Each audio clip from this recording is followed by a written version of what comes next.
while here. Um, yeah, I guess there's a way now that you can just like whisper certain players, which is pretty cool. But the system doesn't seem, I don't know, it doesn't seem to work as well as I would like it to work. But anyway, Whisper certain players. yeah. So like I can actually you might be able to do it too. I'm not sure. Like if you hover over the because like but you have to open up more than names on um, Mhm. on Roll20 so that you see their pictures. And if you hover over it, it gives you the option of actually lowering their volume. And there's like a little chat box thing. And if you click the chat box thing, it allows you to whisper that player. So I can just like click it and talk to just one of you, and then I can I think unclick that it and then talk to everybody. either that's just a GM thing. I see the Interesting. volume bars for everybody, but I don't have anything other than Yeah, that. that might just be the GM thing. I'm not sure. Could be. That kind of makes sense though, because I mean, well, I don't know. That's weird. There's no option Yeah. for it in the chat, so in the I don't see an option. So well, I'll like I don't know if check out the stream and I'll you'll be able to see it. But at any rate, it doesn't really matter. I guess I should close this too. So yeah, it has in fact been quite a while since we've done a Blades one shot. at least this party.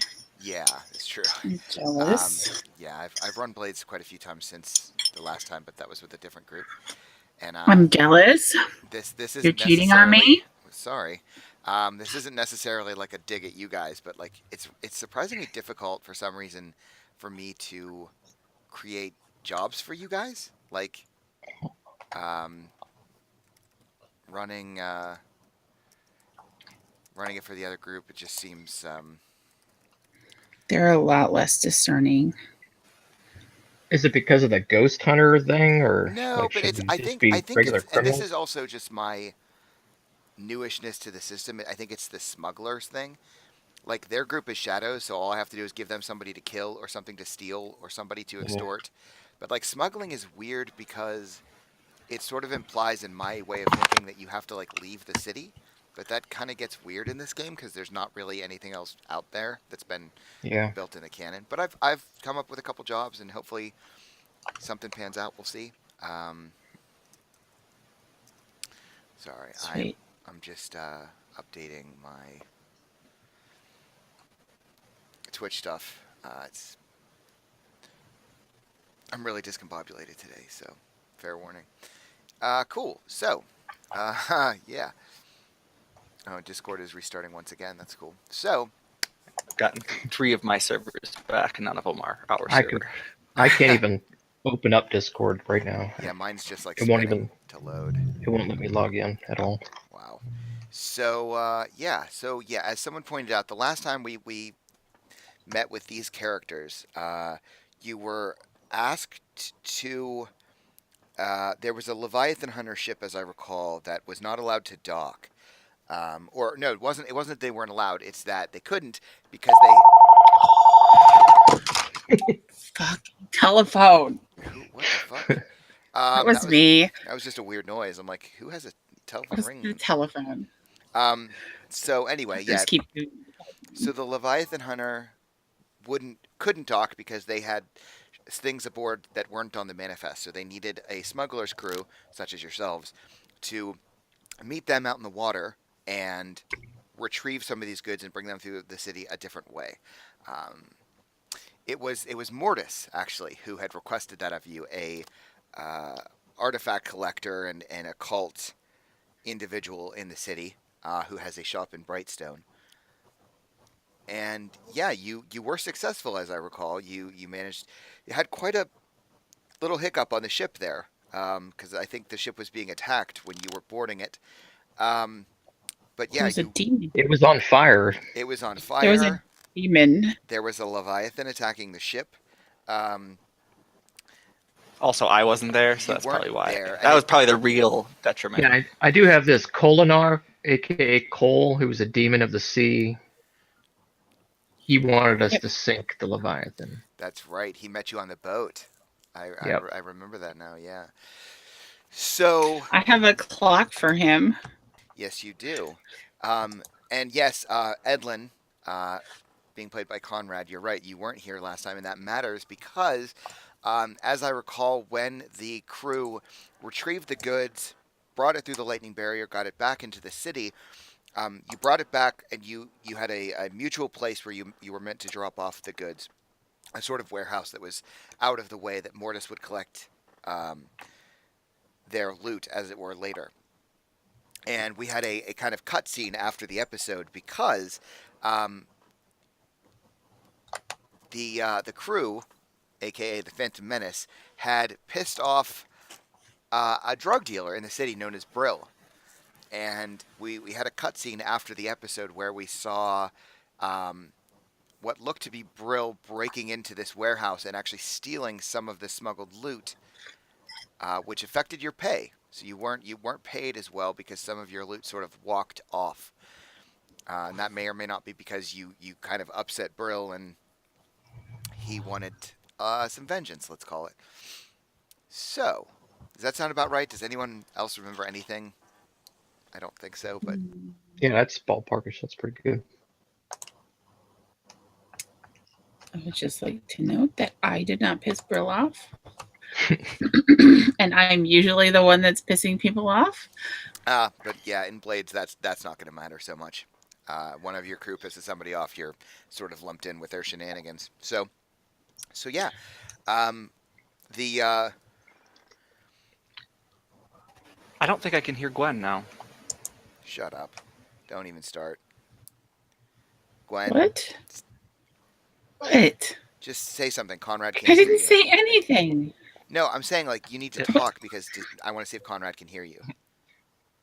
Oh, okay. Well, Can you? I'm definitely. I heard her you before, but hear I'm me? definitely not hearing her now. I can't hear Let Conrad. me just reload. Come to think of Can it, you hear me?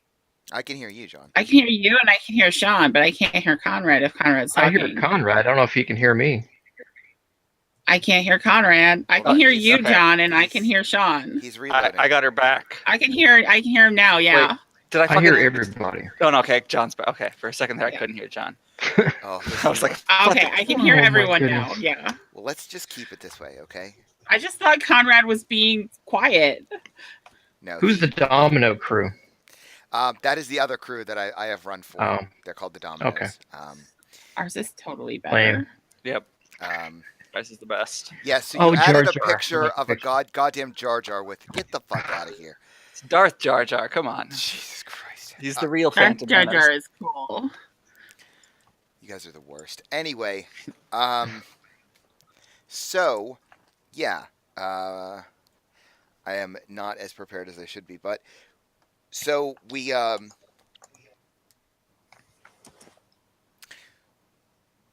the camera kind of pans down through the clouds, and we see off in the distance that the shattered sun, as it quote unquote sets before nightfall. You know, it does this. It still moves through the sky, but you know, letting off maybe 10% of its former light. But we do see that the shattered remains of the sun in the sky, and we kind of pass down through the clouds and into the dark, foggy, you know, mist-covered, coal-covered streets of Duskfall. And the camera kind of like starts to fly over the city. We see, you know, this kind of a factory part of town that we recognize as Coleridge. We see factories, warehouses. We see workers covered in dirt and soot, you know, wearing overalls. Some of them look, you know, incredibly dirty. Some of them look poorly nourished, malnourished. And the camera starts to kind of follow these workers down into some dark steps, and we move into complete blackness before a curtain kind of pulls itself aside, and we see a few very, very dim, almost busted-looking electric lights on the walls that barely illuminates the entire room. And we see a number of other workers down here, and some of them appear to be like sharpening machetes, some of them sharpening blades. We see a couple tinkers trying to like fix old rusted guns. And we see that, you know, at kind of the head of the room, this like middle-aged woman with like dirty gray hair, fairly strong of build. She's giving orders, and we see her like yell at some kid who disappears back through the curtain into the darkness, and the camera follows up into the darkness. And then as it passes through, we're in a different part of the city. And the camera reveals itself. We see bright lights and cobbled streets, a fairly wealthy-looking part of town. And we see two women walking down the street, probably like mid-20s, both strong of build. One of them is actually carrying a massive sword on her hip, and the other one's got these arms that look like tree trunks. And they're walking arm in arm down the street. People seem to be moving out of their way, and we see a ghost that is clearly following one of them. The ghost, we can make out that it looks like some of their skin looks like it's peeling off, and they look, for lack of a better word, they kind of look like an addict. Scabs on their face, and they look like they're shaking, and they just appear to be following these women. And the ghost kind of turns back as if it's like looking right at the camera, and just kind of like spooks the camera, and the camera just like disappears down a dark alleyway. And it passes through the far side of the alleyway, and we see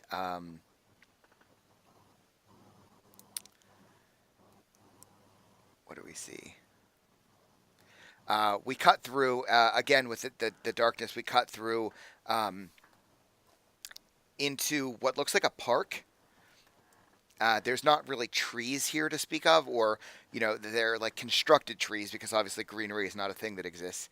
And we see a number of individuals like in robes, and there's candles placed out. We see that there's like some ghosts that have sort of started to circle this and are just watching. They're not engaging.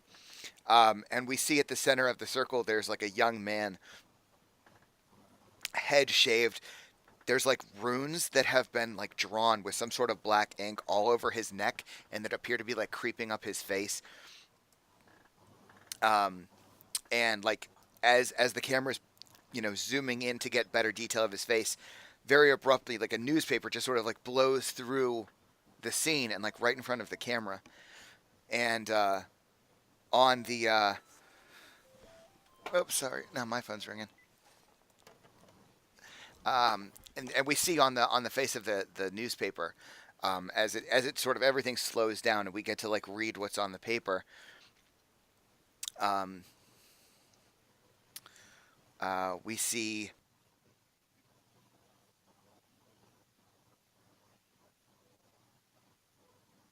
We see a story about an explosion at at Break Iron Manor. There was some sort of incident there, and something about a robbery and ancient artifacts stolen. And then we kind of like look down, below. The camera pans down the newspaper, and the light kind of changes, but we're still staring at a newspaper.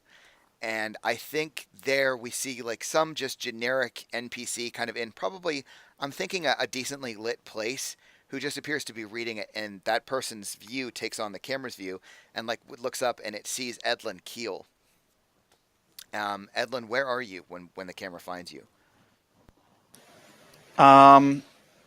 I am probably just leaving a gambling establishment, walking down the street, heading back towards our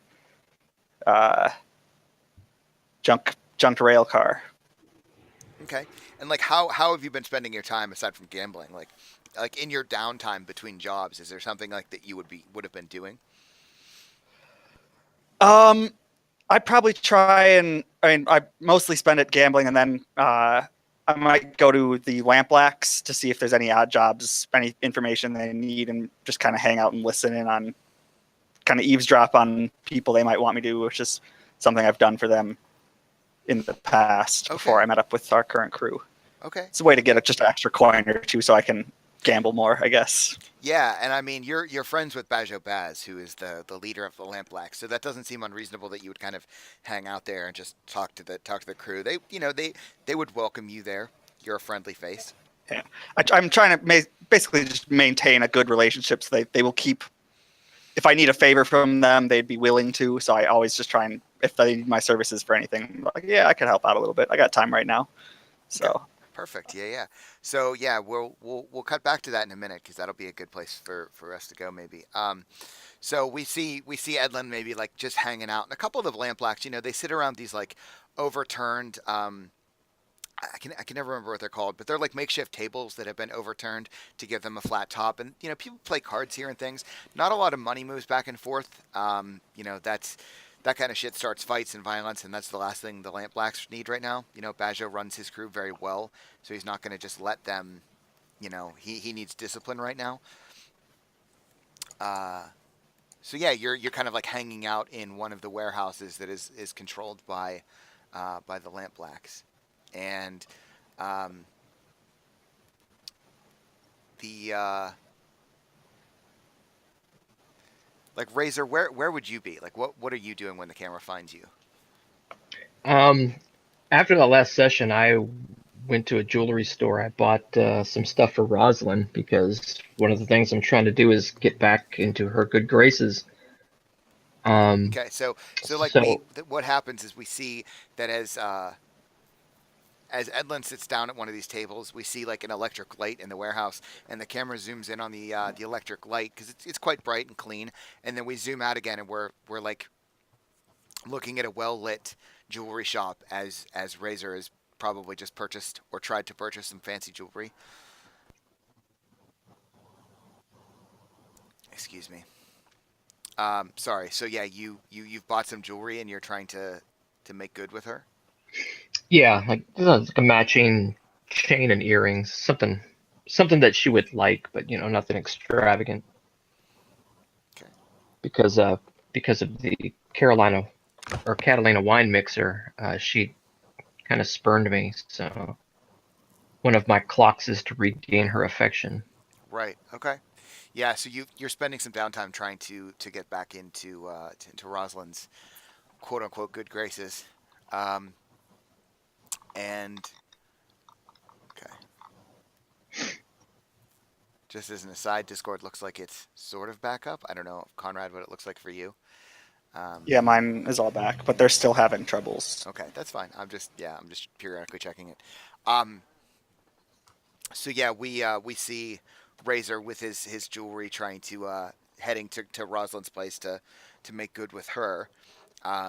And Cassandra, where are you? Like, what are you doing when we find you? Well, I'm exhausted from harm. Okay. So I'm probably taking time off work and just hanging out with Manuel. God damn it, I can't hear Gwen again. Sorry, Gwen. Because Conrad I- can't hear you again. Hold on. again, I know. I don't know why that's.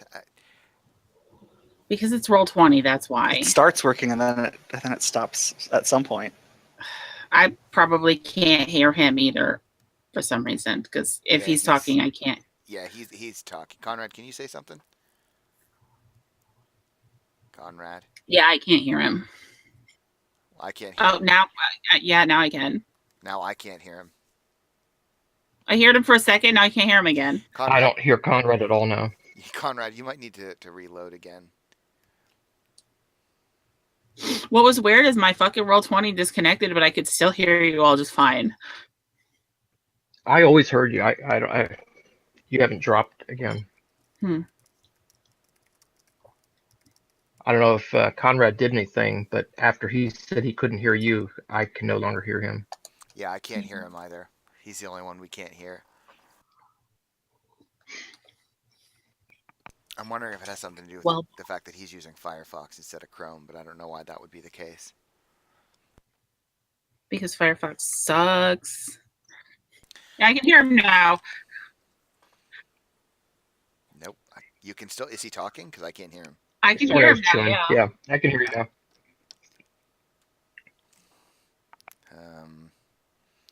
Okay. Let me reload.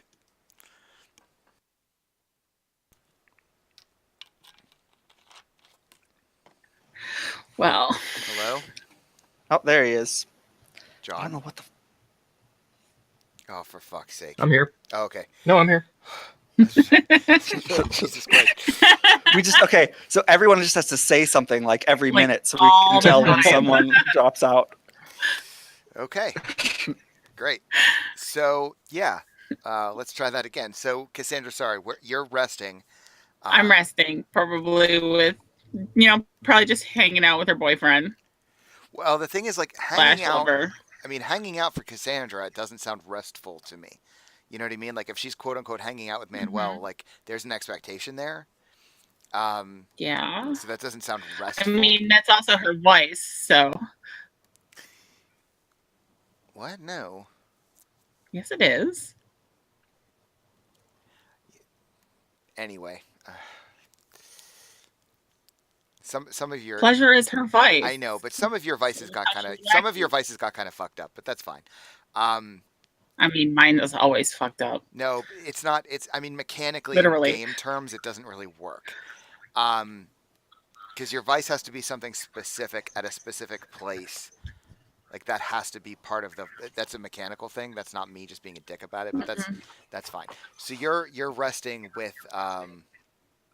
Manuel.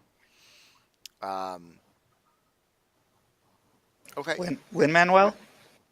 Yes, Lin Manuel Miranda. Nice. Inspector Manuel. So, yeah. So,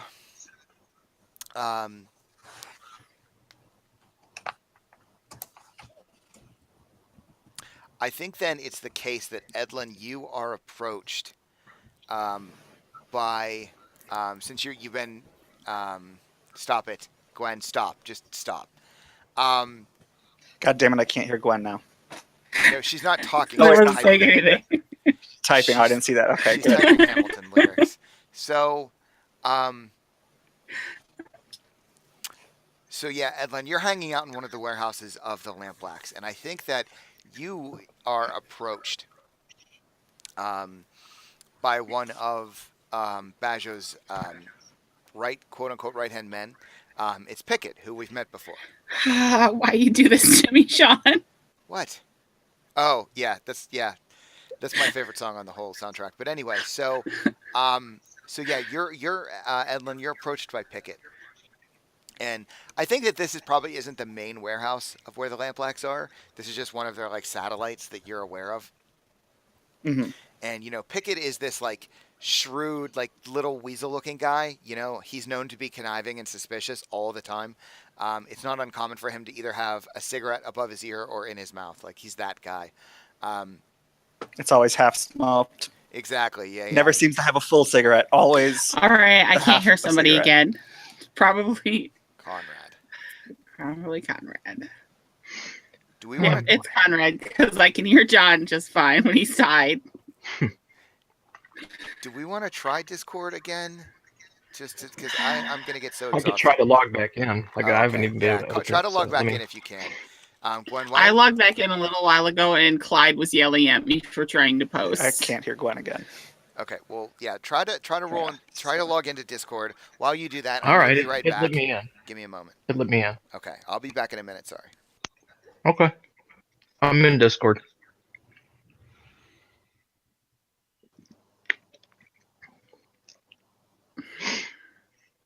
This is so frustrating.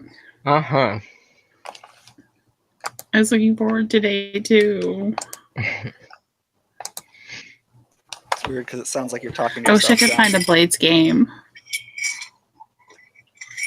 Wish I had time for a Blades game. I've never tried to look for them on Roll20. I don't have any friends that like or know how to play or even really want to play Blades, unfortunately, to start my own, but I've gotten fairly lucky getting people to play on Roll20. Hey, looks like all my servers are back. Yeah, all mine so.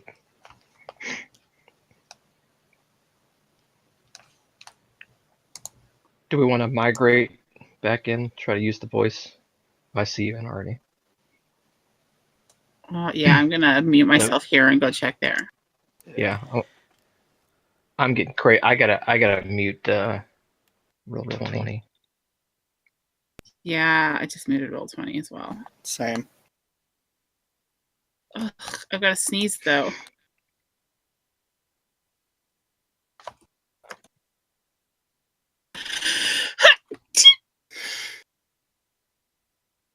Okay, so can y'all hear me?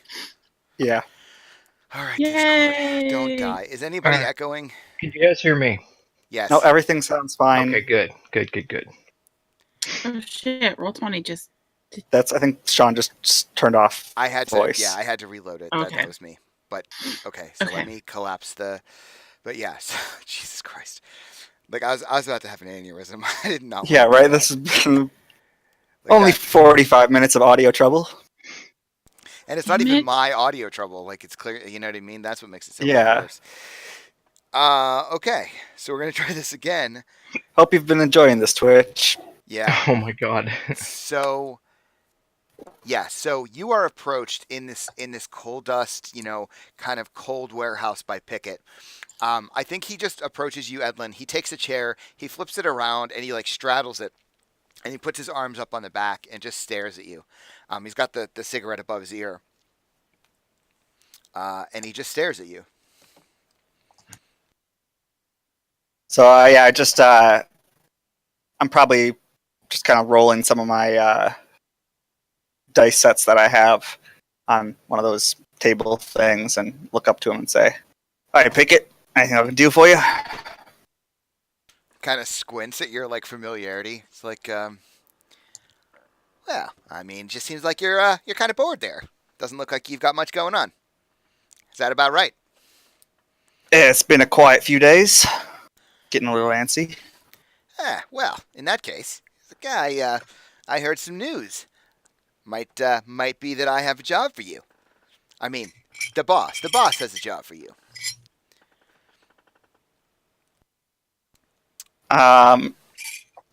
Is he lying that it's the boss or is it him? He's. Because I have like looking into a mirror. I know. Yeah, he's lying to your face. Okay, so I'll say, "Oh yeah," and what kind of job would that be? Well, I mean, if you're interested, I'm hearing some, rumors around the city. New stuff. And he kind of like puts his hands to his lips to indicate, like drugs, like a kind of signal that you would recognize as some kind of drug. He says, word is that there's some stuff coming in from up north, and he squints at you and makes this face. Just sort of like expecting you to know what he means.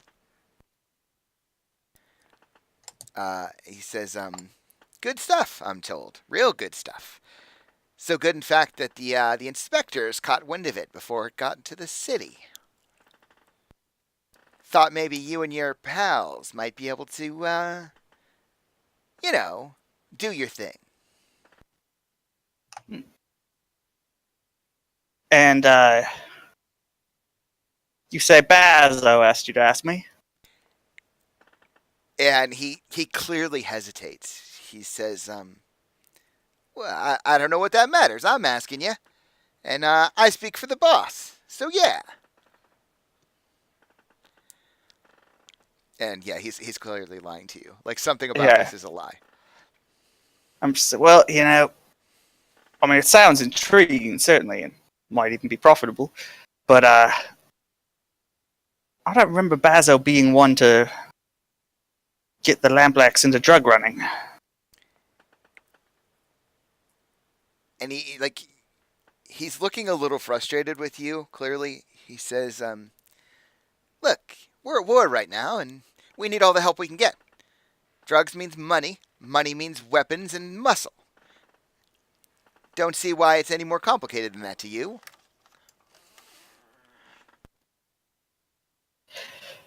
Well, I'm just thinking if this is, more of a off-the-record kind of proposal, it might need a bit higher hazard pay. And like You know what I mean? Yeah, like the look that washes over his face is that sudden recognition of why you're playing hardball with him. Ah. Now I get why the boss likes you so much. And he like pulls the cigarette out from above his ear and, kind of twirls it around. Well, now, I'm told this stuff's pretty good. Sell real quick. A lot of money in that, This is good stuff. Good stuff. And he's trying to figure out how to answer you without, like playing his hand.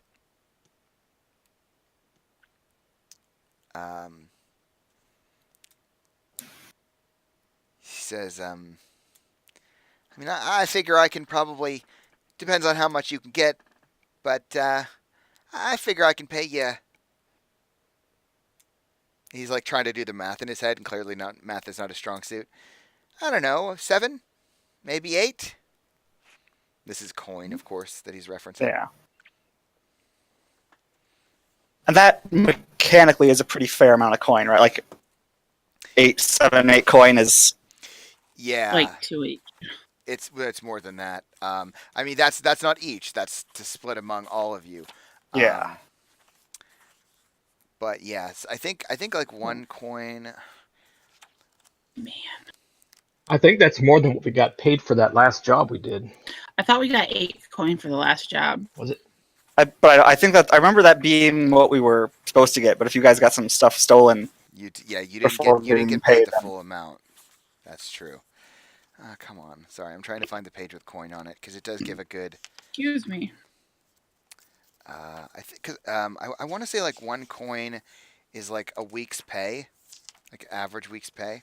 yeah, okay. So 8 is pretty. Yeah, 8 is not insignificant. Is a not insignificant amount of coin.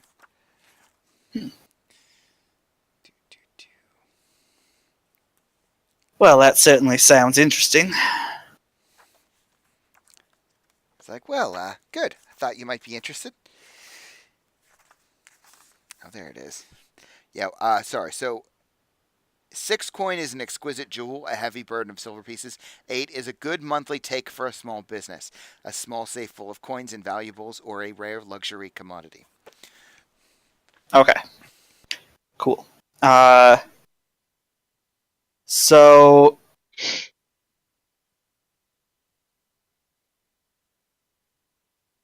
you said the inspectors got their hands on this first. Somebody had a bit of a loose tongue, I guess. He said, they're holding on to it. They've got their eyes on it, but I figure you can get the job done. Or should I bring this to somebody else?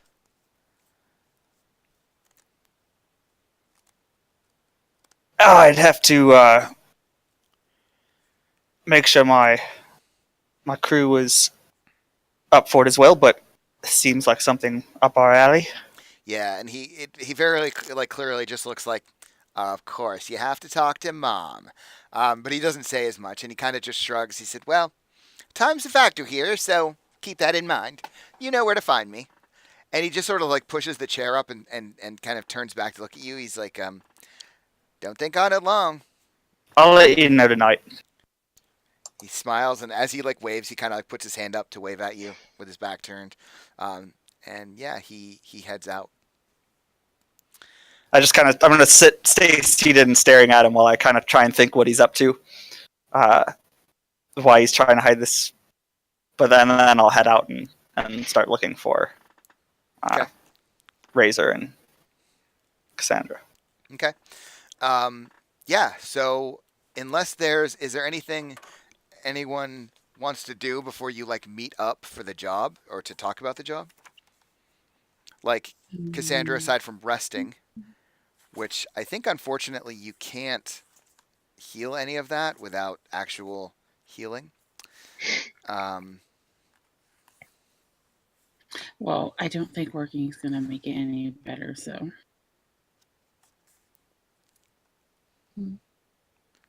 Sorry, what do you mean? I mean, I don't know what else to do besides spend coin to heal.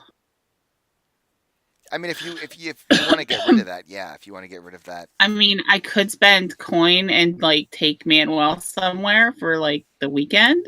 yeah. But healing is still a clock, so you'd have to roll. Yeah, I know. Okay. But like last time I healed by going to the spa. Like maybe I'll do something similar, only this time I'll take Manuel with me. Yeah, I mean, you could definitely do that if that's something you wanted to try to do. Spend some downtime trying to heal up. Yeah, that works for me. Okay. Let me. So I'll remove a coin. Yeah, you give yourself basically an additional downtime action just by spending coin. Um,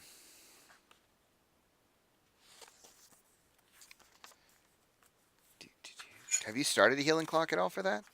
Yeah. Oh, okay. It's at 2:04. Okay. Yeah, so you seek treatment. Um,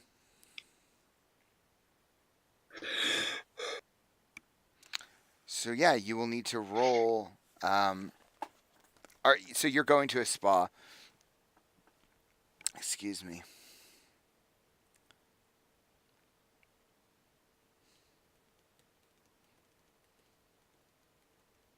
Mm, I guess you'll just have to roll a d6. okay. Just one? I think so. I'm trying to figure out like what. I don't know. I don't remember how exactly we did this last time. I've had a lot of practice since then, but because you're not going to technically you're not going to a doctor. That's the issue. Yeah. Like if you have a doctor to go to, then they would make the roll quicker. Doesn't one of our friends know a doctor that Yes. we could Monica, go I to? believe. Let me double check her character sheet. Yeah, Monica knows a doctor. Yeah, she is friends with Sawtooth, who can heal you, or who can tinker at least. So why don't you roll 2d6? All right.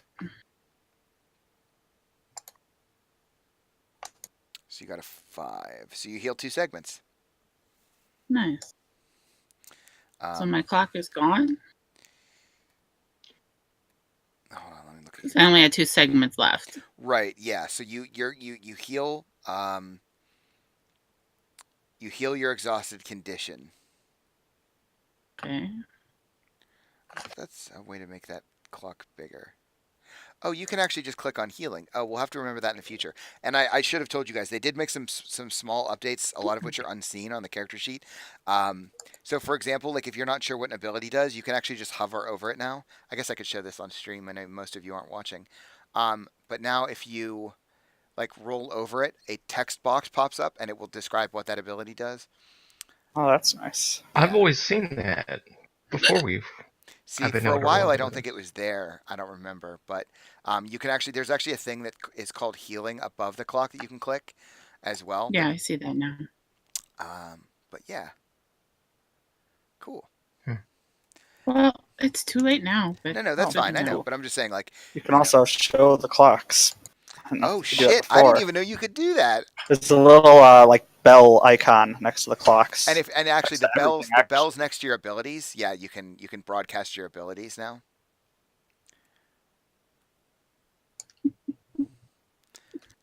Neat. Oh, there's a bell. That's great. Thank you, Conrad. I didn't even know that was there. That's so cool. I was looking at it. I was like, "What is this?" And I clicked it. Oh shit! That's my clock. I knew that you could use the bells on your abilities, on your playbook moves, to broadcast, which is really great. So if anyone's not sure, here I'll just broadcast one of John's. But yeah, so you can like read through it. And we both did the same thing.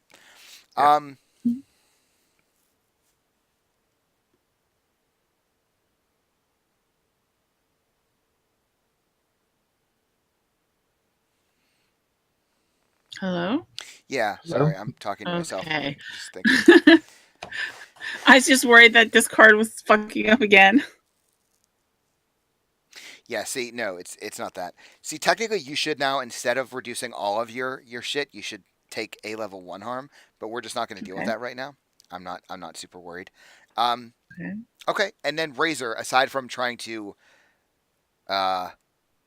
make good with Rosalind, is there anything else you do in your downtime?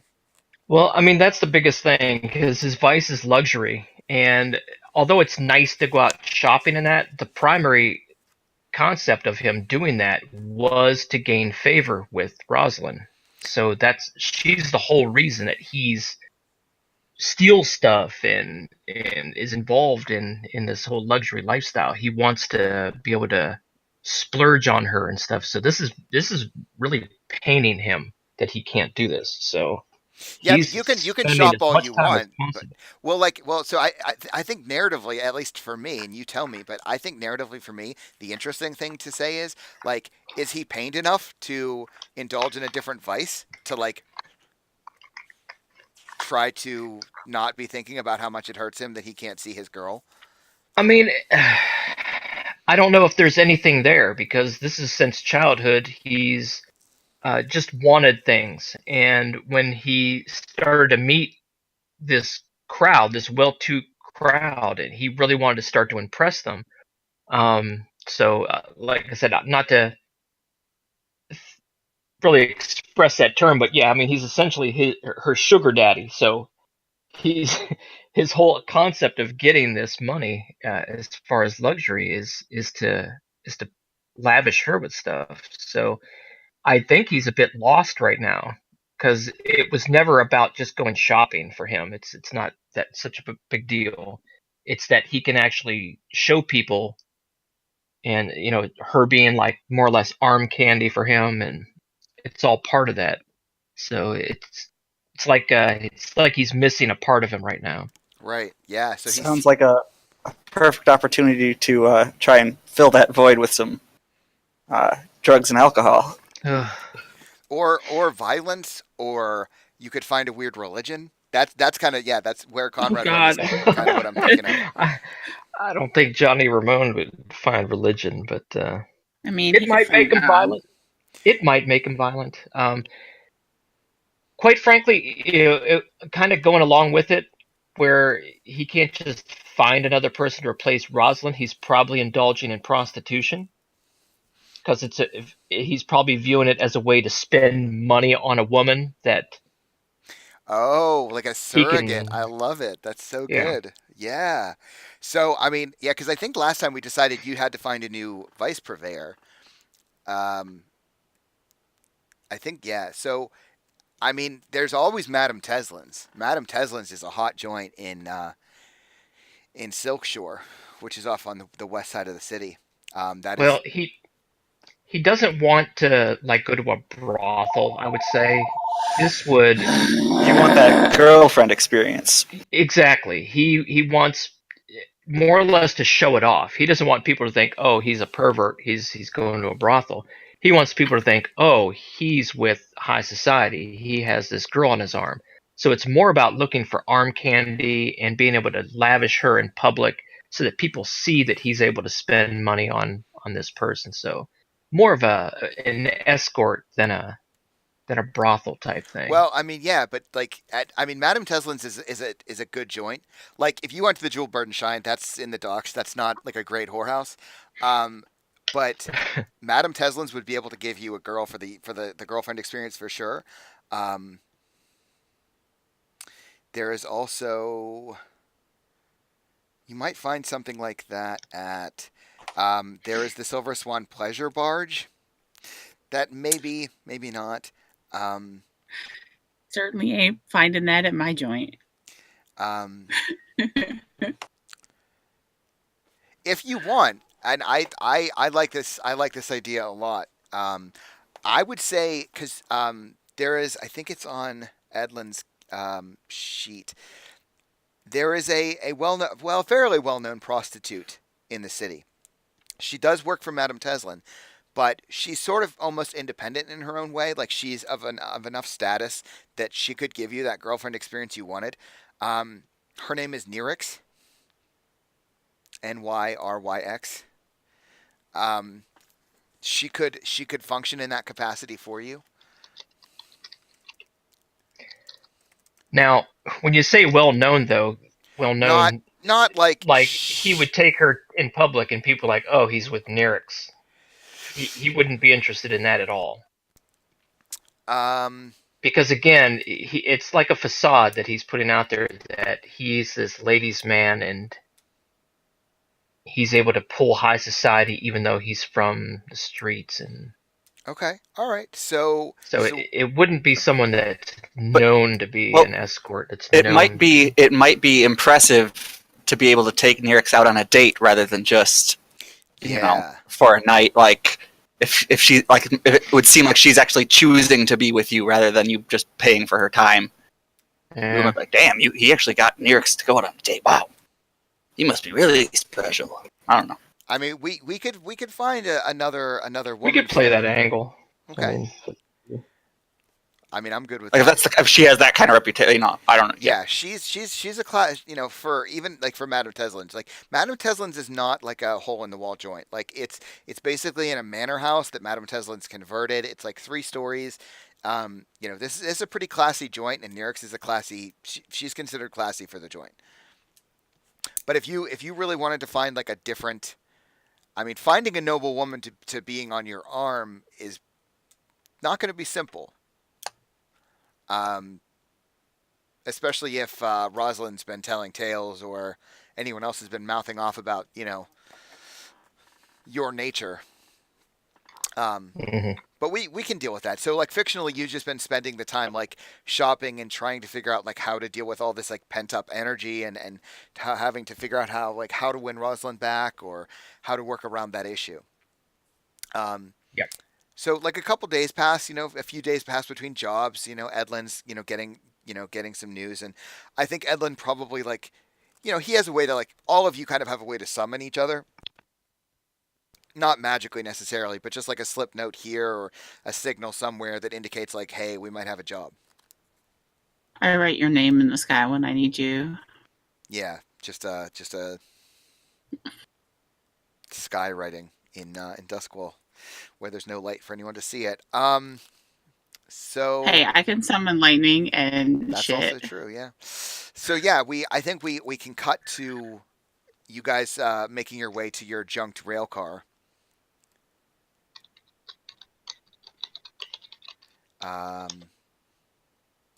Yeah. So you guys you find your way to the rail car, and then how does that like? What do you do? How do you like, Edlin? How do you approach your colleagues? Well, I say, glad you guys came. I think I've got a good job for us. Probably a little risky, but we might have an in already on it. One of the is the last one. Probably not. One of the Lamplek said some new, exciting drugs came in, but were apprehended by the inspectors. I look at heard anything about that Cassandra. from Manuel?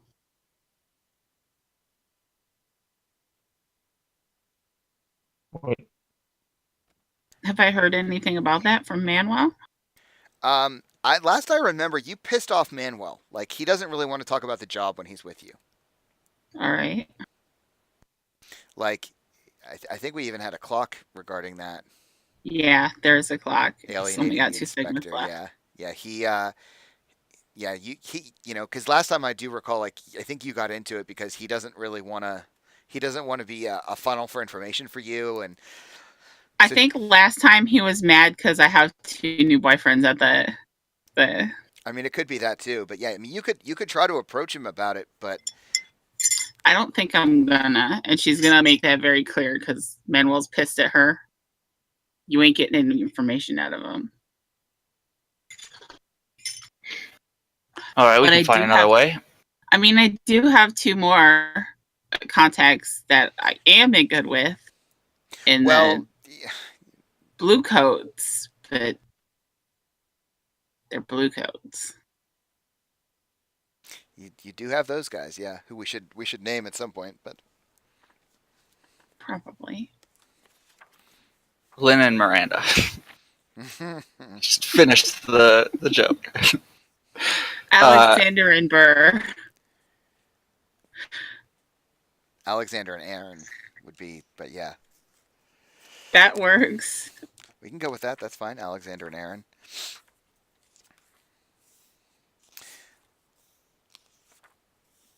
Yeah. So, what's like? How are you? Yeah, I'll tell him about the job, and my only concern is that he had kind of said it was for Bazo, but clearly it wasn't. This is something that he's doing solo, kind of. So there might be some negative impact later on, but It's good coin in it. So, what do you guys think? If the pay is good, then I don't see why we wouldn't do it. If it's a good lead and it's doable, it's not a suicide mission. As long as Basil ain't gonna find out. That man ain't the kind of man you want to make an enemy out of. We already got lots of enemies. I think hopefully it won't piss him off too much unless we're literally stealing from him, but I don't think that's what's going on, and I could probably make right by him. Well, I hope so. Might cost something, but he's we got history. Mm-hmm. So what all is this going to entail? What do we have any idea what we're going to be dealing with? Any idea what kind of drugs this is? Not specifically. He did. Well, He I'm did sure we tell can- you that they it's- were yeah. from the north. From the north. Yeah. I think I'm more concerned about how many people.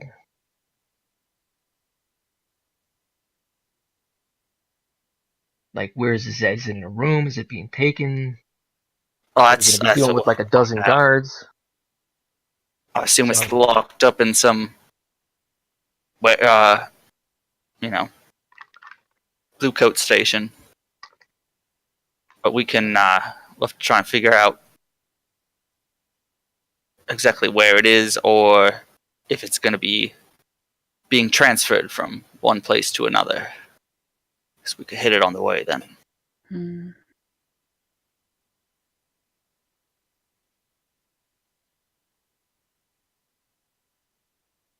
If it's inside of a station, I know this might be risky, but do you think if we were to impersonate guards, we'd be able to infiltrate the station themselves? Go in, grab the stuff, and just walk on out like nothing happened? Or I is mean- this a large bundle? Are we going to have a getaway vehicle for this? Well, having a getaway vehicle in general just seems like a good idea. Yeah. I'm just wondering, is this like a duffel bag, or are we going to be taking crates out of this place? Do we gotta? Perhaps we should just go find out more about it. Yeah, I think that's what we're going to need to know. There's too many holes in the story right now. We're cool for us right now, but I think we need to know more before we completely agree. All right. Okay, sure. So are all of you gonna go and take a look?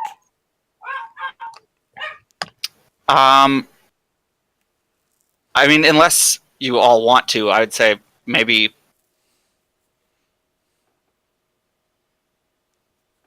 That's up to the contact, I guess, if he's not spooked by all of us being there.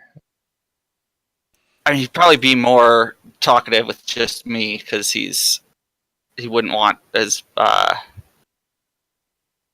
many ears to hear Yeah, everything I would he's say gotta just say. get an idea of how much stuff we're actually taking, how whether this whether this is bags of stuff or crates of stuff. Yeah. If we're in a forklift or.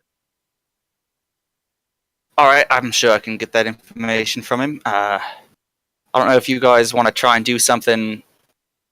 Try and pick up some of your own information. Anybody who has heard about this new drug or drugs from the north in general, what we're looking at, what we're looking for.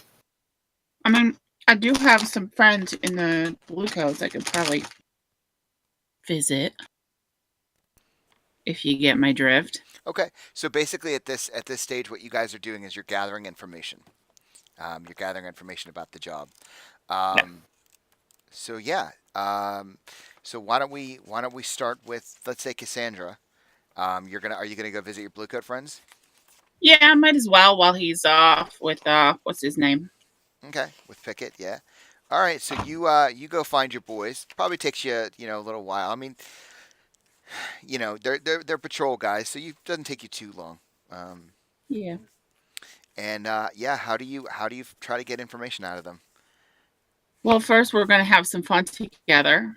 Is that So I get them good and like, loosened up. well? Is that how you're gathering information? Yeah. I mean, I'm gonna get them like some drinks, maybe if they'll agree to it. Maybe, You're have gonna a fill little them up, and then they're fun. gonna fill you up. Yeah. Okay. And then I'm gonna pump them. Right, exactly. And then you're going to pump them for information. I got it. So this sounds like you're trying to consort. Probably. Okay. So why don't you roll to consort to gather information? All right. You've used these guys before. You've had kind of some relations with them before. So, Hmm. what's the first box? It's probably effect. Risky, controlled, desperate. Okay, so fortune. I mean, this one doesn't matter so much. So just say controlled, and Okay. then the next one I think will be It's effects. Standard, limited, great, extreme, 0.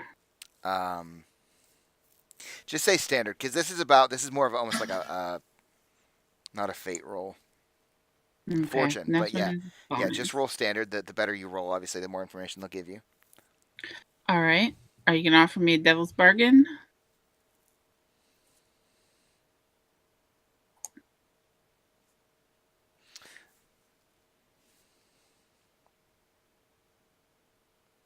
Mhm.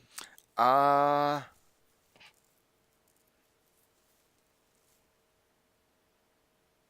yeah. So, uh, yeah. So we would either start. I think we would start a new clock, which would God, be so many clocks. um.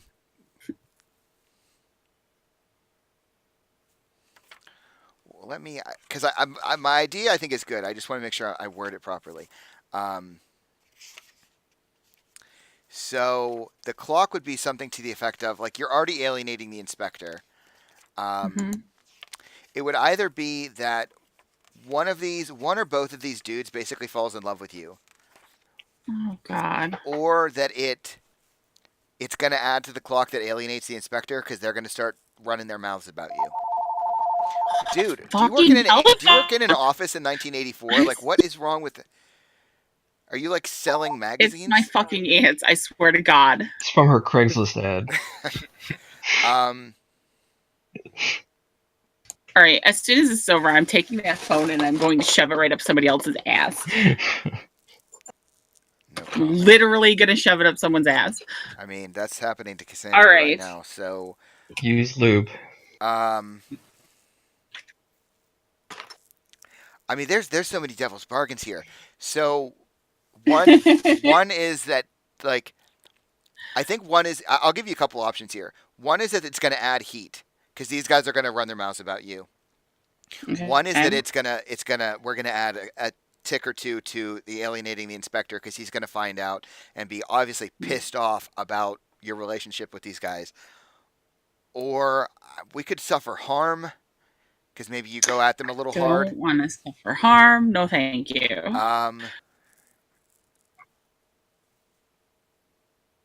Yeah, so it's either we're adding heat or they're gonna fall in love with you, which is gonna cause long-term problems, or you're gonna piss off the inspector. I like the heat, and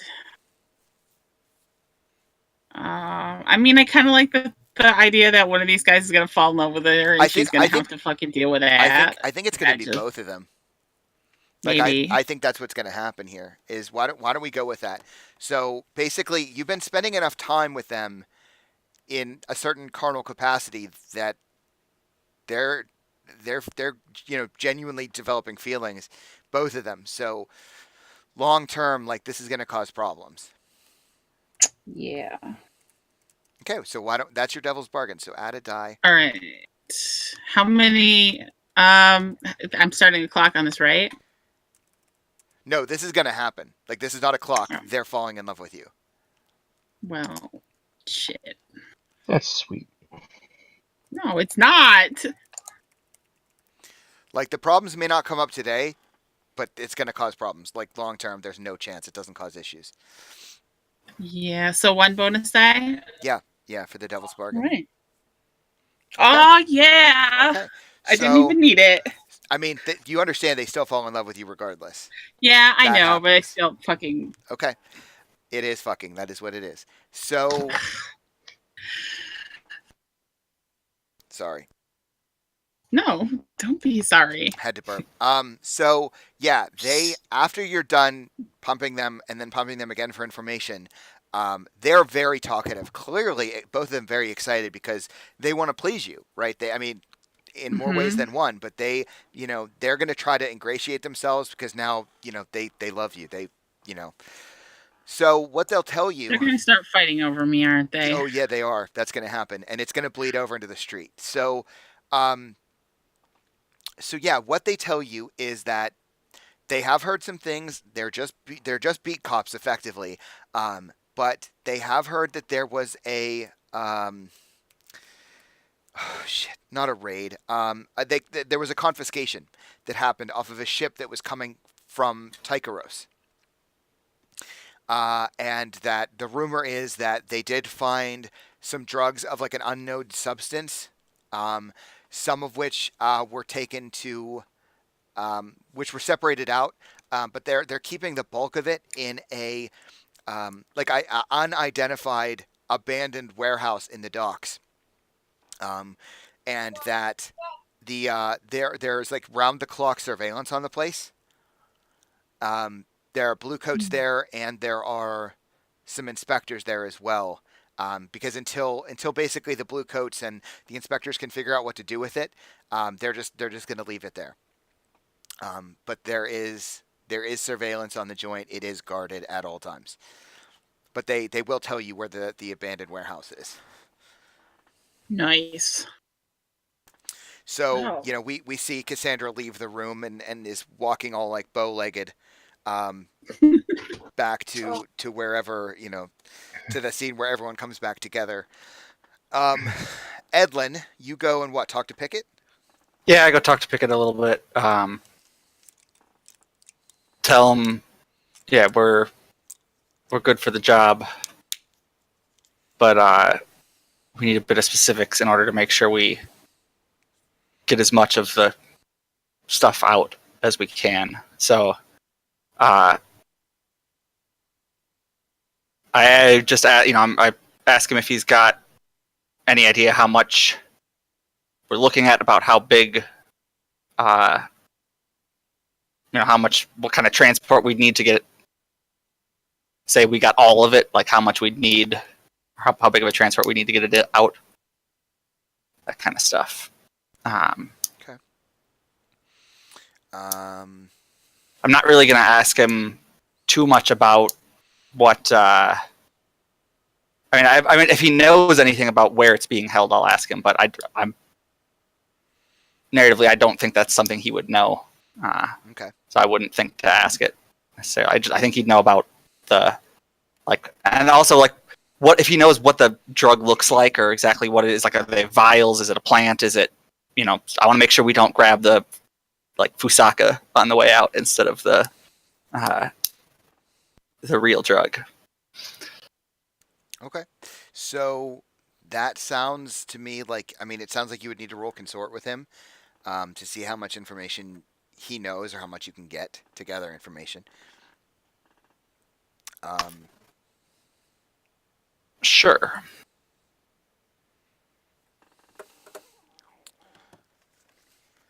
Let's see.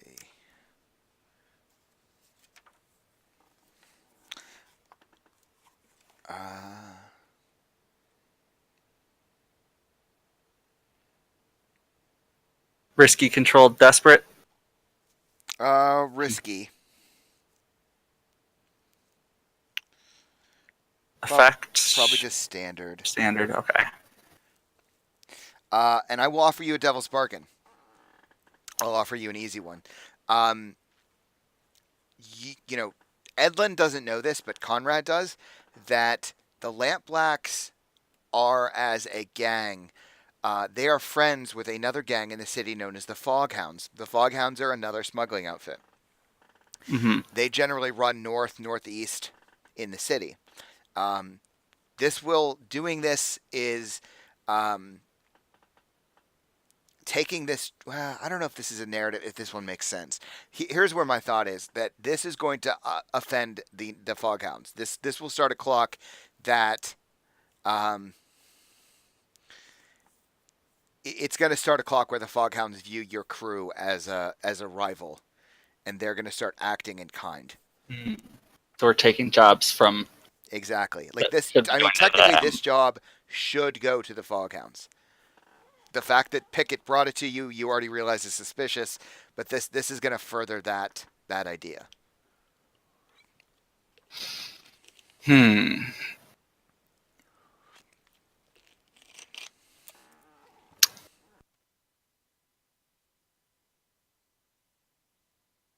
Yeah, I suppose I'll take that. Would this be starting a clock, or would they? It would be like the Falling Loving, where they are now going to actively view us as a rival. Well, outfit. this will offend. Or are they going to start thinking this? Right. This won't. We won't start a clock, but this will offend them. Okay. But it doesn't mean necessarily that they're just going to like try to draw blood, but they will. Yeah, but they might try and. Yeah. Yeah, Just there will be consequences you will have to deal with later.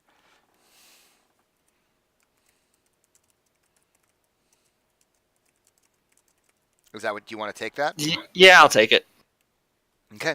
All right. So roll consort with a bonus die for the Devil's Bargain. Okay. Yeah. So, Pickett will tell you that, he thinks, and he seems unsure, that, that there's a couple crates. He believes that it's plant based. He thinks it smells like fungus, like some sort of like pretty awful smelling fungus.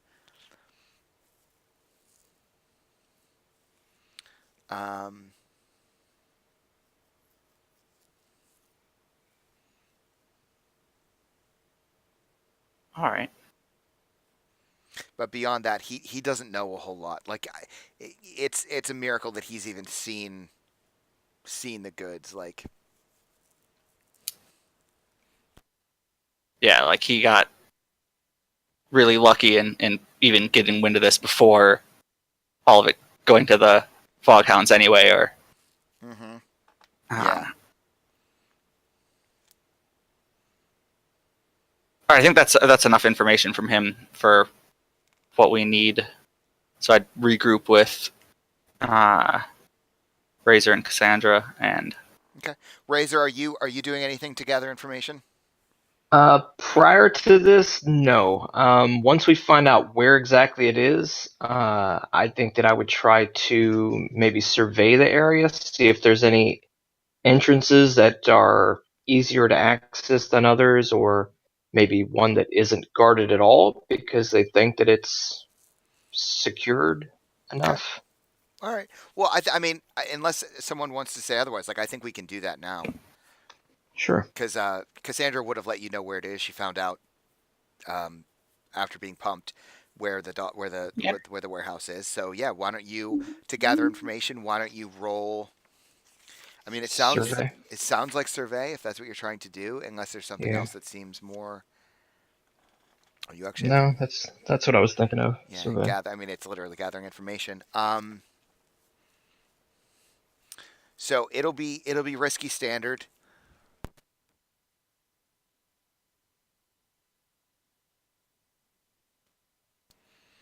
Um,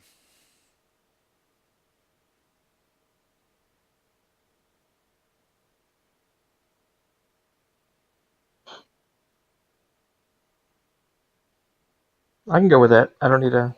okay, I was thinking about a Devil's Bargain, but nothing's coming to me. So Yeah, I'm feeling lucky. best of luck to you. Eh. Not great, not great. Um,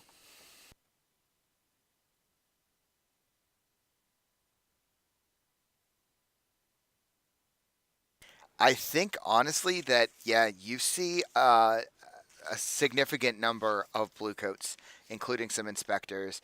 Um, and in fact, you probably see as you're surveying,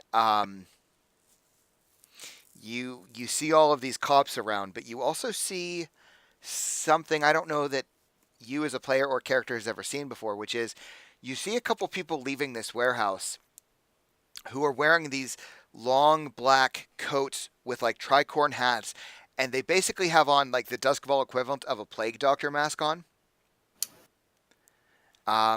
You might know. I think Hmm. you would probably know as a criminal in the city. These are spirit wardens. Spirit wardens are bad fucking news.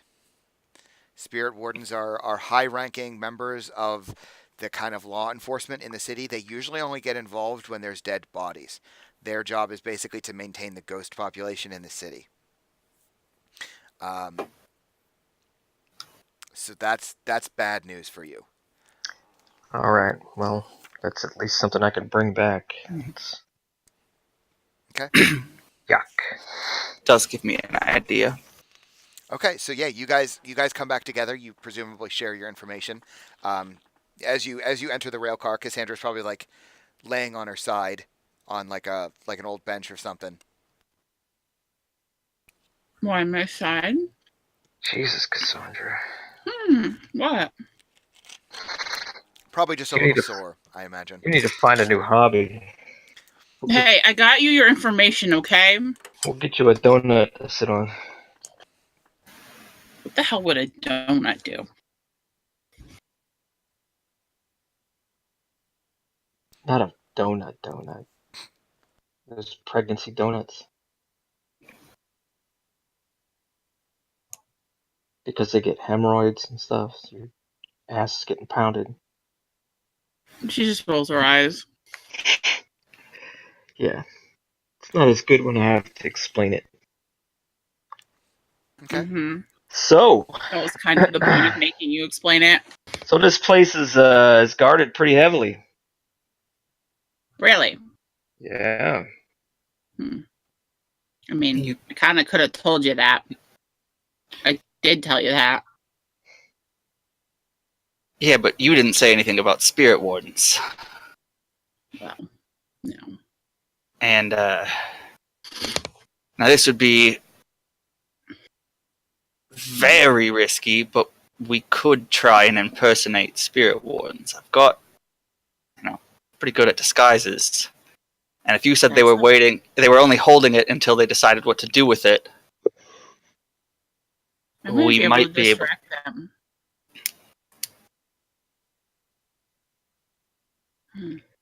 Would it be easier to impersonate beat cops, though, as opposed to like a specialist guard like that? Well, I'm thinking. I mean, this is where the risk comes in, but the reward would be really good.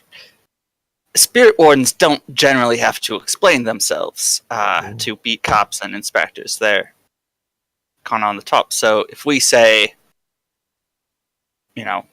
we're taking it, we've decided what to do with it, we have a way to destroy it or turn it into something.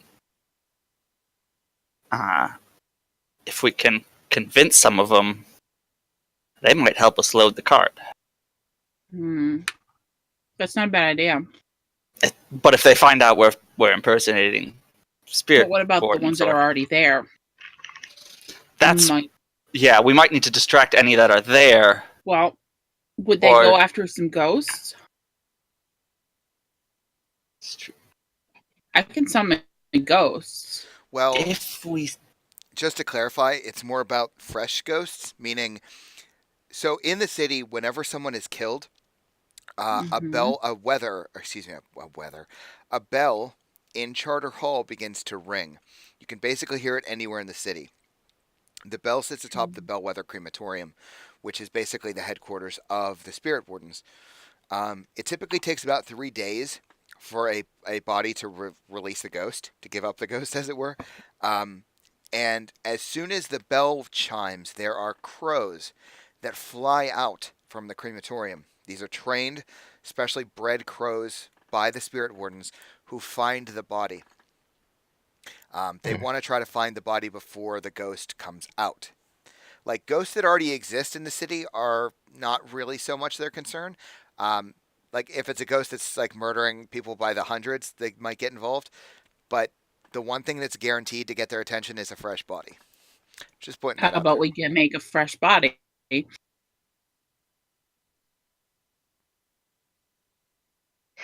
I'm sure we can make a fresh body for them to chase down.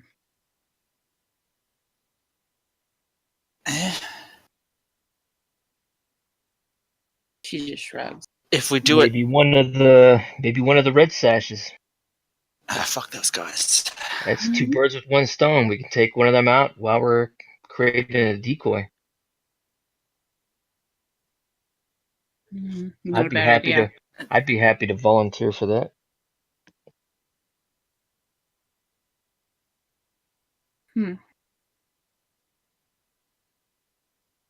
All right, so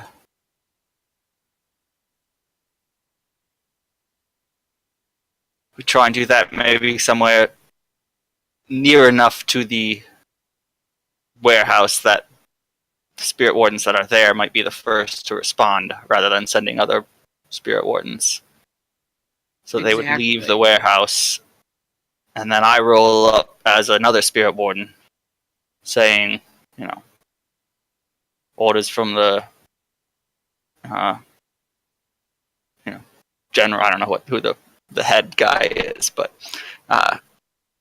orders from the captain to say, we're hauling this shit out. And ideally, not get caught. All we need is the disguise, I guess. I like this plan. Well, how about on top of that, after I exterminate the red sash, because I believe you said this is going to be a large package, yeah? It's not something we're going to be able to just carry on our shoulders, right? Couple crates if we're trying to get all of it. So when I'm finished with that, I bring a vehicle around. You guys remember, you do have access to your own vehicle because you're a smugglers group.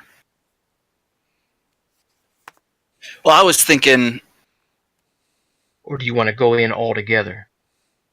I was thinking I would take the vehicle there. I mean, I'm not trying to sneak it out. I'm going to try and convince them that, I'm following orders. So this would Yeah. need to be relatively like a police vehicle then. So we need to steal a police car. Or Um, I try and fix up our own cart to look like one of the spirit wagons, or maybe we I don't fix think it up to look like a cart full of inflatable donuts, so no one bothers to rob it, and we say it's we're doing it on purpose, so no one hits the cart on the way to its destination. I mean, also, you do have the crew upgrade camouflage, so vehicles are perfectly concealed at rest. I'm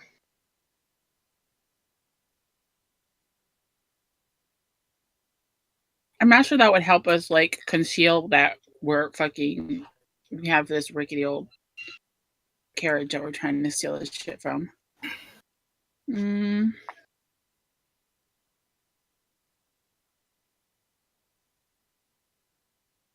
I mean, we could just tell them that we need to be inconspicuous when we're going through town. Well, how about this? We're picking up the drugs because we're trying to trap one of the. We could just again use the red sashes. We're trying to trap the red sashes into purchasing drugs from us. So it's like a drug bust that we're trying to create. So we don't necessarily want a vehicle that looks like. I don't think the spirit wardens would do that, though. You don't think they would?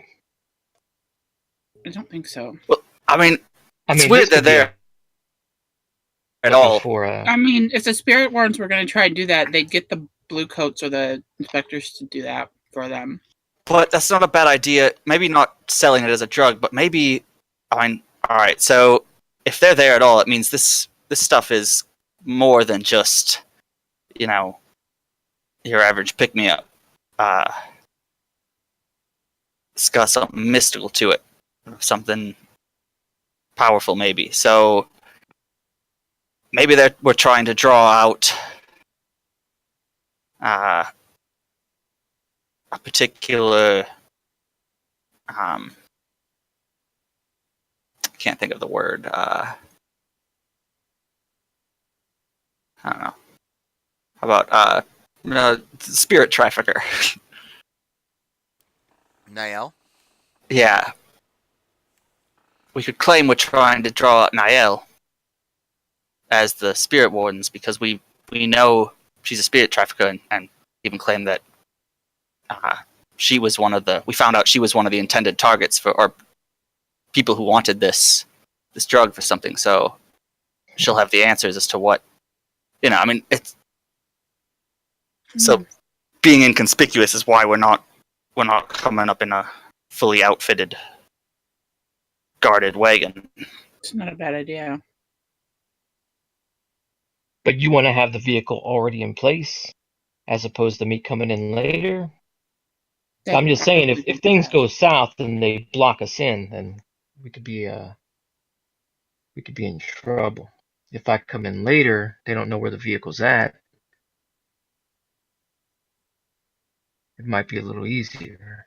No? I don't know how we're gonna load it though. I mean, I guess we could just get them to bring it to the door, but I mean, if it's reaching the point that you guys have it and you've already have it outside, then great. You guys are going to know where the vehicle is, but they're not. So you guys can bring it outside, get them to load it on the vehicle still. But if things go south when you guys are inside and they know that you have a vehicle outside, all they have to do is barricade it, block it, or confiscate it, and we can't go anywhere. That's all I'm saying. All right. So if they don't know what the vehicle is that we're traveling in, they can't do anything with that. So that's what I'm saying. I bring the vehicle later. I'll dispatch the red sash, take the vehicle, bring it around with whatever it is that you guys are able to do inside. If it works, great. They load the vehicle. Boom, we take off. If not, you guys escape with your lives and run to the vehicle, and we get out of there regardless. And I'm sure I could lose them. All right, I think I could make that work. Yeah, Tell them the vehicle's on its way. We're here to inspect it, make sure everything's, all good. We have a third party arranging transport as we speak. It'll be pulling up soon. Help us load it in. So and if they catch on, this sounds like a perfect opportunity for us to start the job. Yeah. Sounds like your plan is well in place. So, I'm clicking on the wrong character sheet. So Edlin and Cassandra, you two are approaching first together, and you're going to be wearing Spirit Warden costumes. yeah, I'm bringing disguise kit So before we start, subterfuge supplies. Before we start, you will need to choose your load. Remember that anything that is in italics, you get automatically as your class, as your playbook. So you choose either 3, 5, or 6. 3 is completely inconspicuous. 5, you look a little ready for work. 6 means you look like you're coming with trouble. Like you look like armed and ready to go. So each of you will have to choose your load before the job starts, and then we need to make an engagement roll. So, I think with the two of you going inside, you guys could probably easily get away with doing normal or heavy, because you're supposed to be cops, basically. I think I'll be going heavy because, or normal. I mean, not heavy. I don't need heavy. I'm gonna go light. I'm going to go light because I'm not going to be a part of the internal crew, I guess. I don't want to draw too much attention. Okay. So now that your load is chosen, we're going to do the engagement roll. So you automatically get 1 die for sheer luck. Then we have some questions we have to answer. Is this operation particularly bold or daring? Take a die. It is definitely daring. This is unequivocal. Yeah, this is This is bordering on stupid, but yes. Stupid or genius, depending on how it plays out. Exactly. Yeah. Right. Is this operation overly complex or contingent on many factors? Yes. So you lose a die. Oh god. Does the plan's detail expose the vulnerability of the target or hit them where they're weakest? No, not even remotely. Is the target strongest against this approach, or do they have particular defenses or special preparations? I'm thinking. I mean, they're defending this place pretty well. But they're not defending it against themselves. Right. That's what I'm thinking exactly. That was the point I was Like, considering. yeah, if we were They aren't- anybody else, They then, aren't then expecting, like, they're expecting crews to just come up with like hatchets to steal it. They're not expecting someone to show up dressed up as a spirit warden. yeah, they're expecting like 30 people to show up and try and overrun them, not 2 people to try and convince them. It's To- true. We're this on a supposed to tra- be here. Put And, this on a yeah. cart. Right. Can any of your friends or contacts provide aid or insight for this operation? They already did, so take a die. So you're back to 2. Are enemies or rivals interfering in this operation? I'm going to say no. Actually, do you have the hiccups, or are you trying to say something? Yes, I'm hiccups. Okay. First the phone. Now she's got the hiccups. Gwen's just a mess today. I'm nervous. What can I say? Enemies or rivals? You know what? I'm going to say yes. I'll say yes. So you're back down to 1 die. Just trying to screw us over. No, it's just we haven't really dealt with this much before, and I want to introduce it as a mechanical element. So, are there any other elements that you want to consider? I mean, I like this. I like the idea you guys have. This is complicated, but I like it. Like it's contingent on many factors, but if it plays out, it's going to play out very well. So I'll give you a die for that. Okay, yeah, because I was thinking, is I do have a fine disguise kit and subterfuge supplies, which come with papers to do things, a Right, hat, and yeah, some other you- stuff. Yeah, Like, you guys could you have a lot. I mean, there's a lot of ifs. we here. look like really believable. Just from looking at us, we look like believable spirit wardens. But maybe talking to us, that falls apart real quick. It's true. So yeah, I'll give you. So you're back. I think you're back to 2 die. All right. So there is actually a roll engagement button. It is on the crew sheet. So if you click on your crew sheet, it's down below. It's just above the clock. Oh, okay. Yeah, I see it. Cargo and arcane. So, is it okay? Are you guys good if Edlin rolls it? Yep. Yep. We got I 2 don't want dice. to. I don't want to be blamed to screw. Man, this is all Edlin's bad ideas. So Yeah. So roll engagement with 2 dice. Good luck. Okay. It's got a 5. all right. So 5 is mixed good. result. You're in a risky position when the action starts, and I'm going to describe to you what makes it risky. So, you 2 approach in your spirit warden. Ooh, I don't know if this works now. You approach in your costumes, your spirit warden costumes.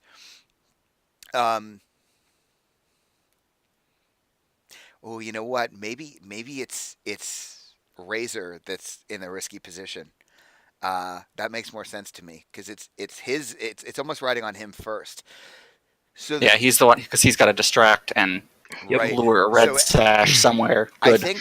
I think what makes it risky for Edlin and Cassandra is as you approach, there's already a couple spirit wardens there, and there's inspectors outside. There are bluecoats outside. Oh shit! I got it. This is better still.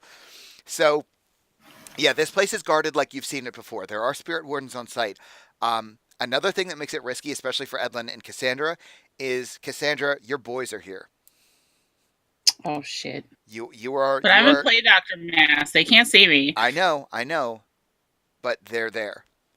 They're on the beat. They're like walking. They're almost doing like a route around the warehouse. That's like their job.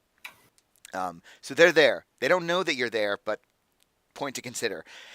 Now, Razor, you're gonna go find some red sashes. Yep.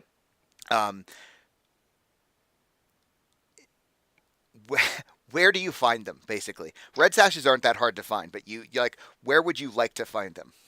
Probably a gambling hall, something like that, where someone comes out drunk, maybe to smoke a cigarette or something like that, and then I'm just kind of like hiding around the corner. If I need, I'll use Ghost Veil to more or less sneak up on him and slash his throat. So, well, that's not the situation because it's risky.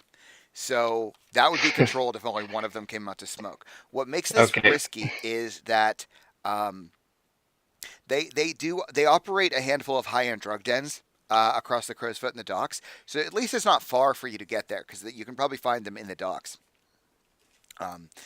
And what I think you find, Razor, is that you do find 2 or 3 of them that like stumble out of one of these drug dens, and they've clearly been engaging, which in itself is not risky. What makes it risky is right behind them is like a proper Red Sash instructor who's got a shield on his hip. He's not drawn out, but he's clearly like, it's almost like a teacher-student thing where the teacher is like grabbing these young bucks and like throwing them out of the drug den to get them to like go to school or whatever they're supposed to be doing. And the Red Sash swordsman looks completely sober and pissed. So they're all gathered around in the same place, but that's going to make it risky for you. All right. So I think we have to start with Razor. So what do you do? Well, he's sending them out to jobs, though, right? Like they're coming out and. Well, he's kicking him out of the drug den for some reason. Okay. So I mean, they're not all just hanging out outside of the den. Like they're maybe moving off in pairs or something like that. Yeah, like the three of them are like stumbling away from the instructor, who's kicked them out, and they're headed off, the 3 of them together somewhere. The teacher just looks pissed, and he'll hang back for a minute and just like shakes his head as he watches them, being irresponsible and not taking their responsibility seriously. But the 3 of them that just exited, they're all still together. Okay. But the instructor, he's outside as well, Yes, and he's by himself. he is completely sober and wielding a weapon. Mm-hmm. Well, this is the risk I'm going to take. This is the guy. This is going to be my Huckleberry right here. Okay, how do you deal with Huckleberry? All right. Well, I'm going to try to get as close as possible before doing most of this stuff, but I have my silence potion. Okay. So once I get close enough, I'm going to take the silence potion. Then I'm going to take 2 stress to enter the ghost veil. Okay. And a 3rd stress to become completely invisible. Okay. And I'm going to cut his throat. Okay. Right there on the street. Yeah. I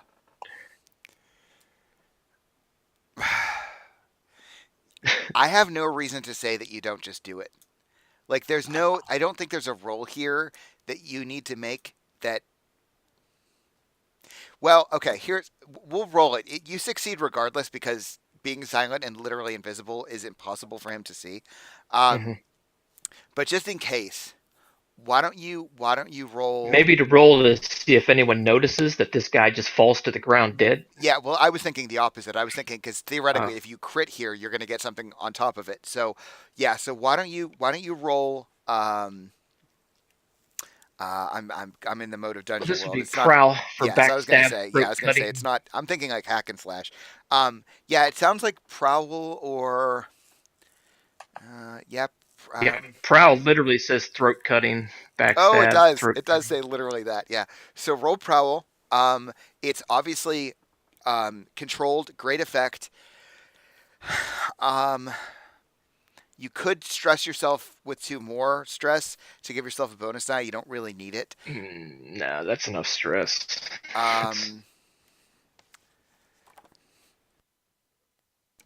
And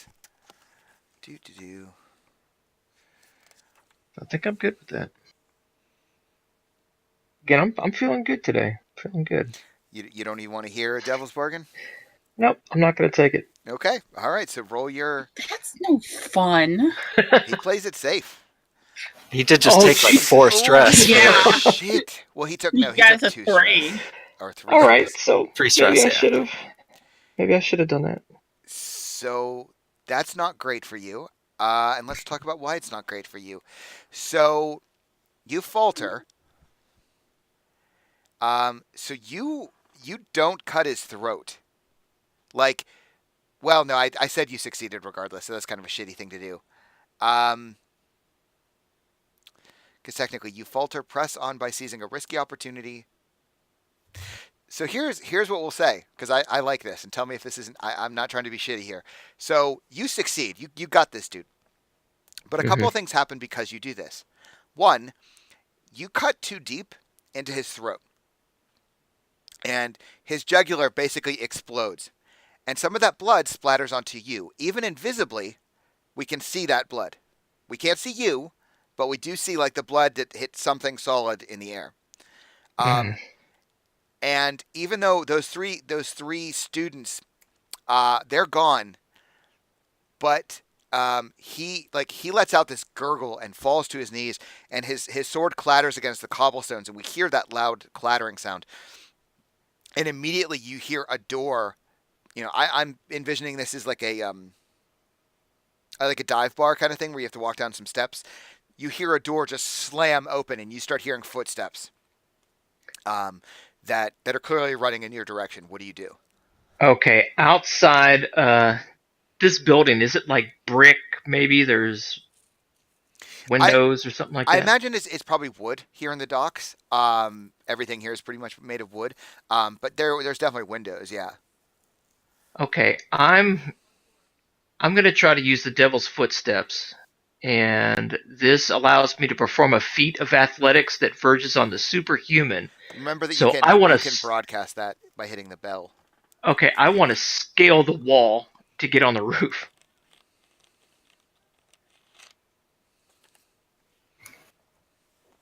Perform a feat. So mistakenly. Okay.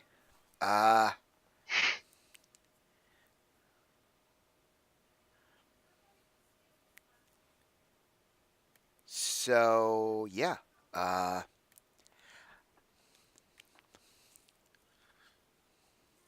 So you'll have to. I think you'll have to stress yourself to do it. Okay. Because that's what it means when it says you push yourself. Yeah.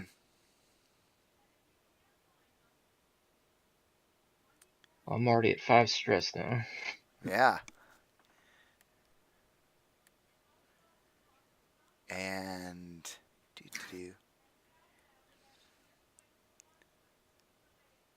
Then once I'm up there, I just want to kind of lay flat. I'm debating whether or not there needs to be another roll here, because you're trying to run up a wall.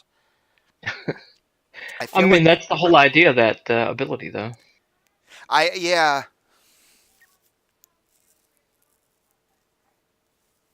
Okay. Yeah, he is already getting the consequence of stress.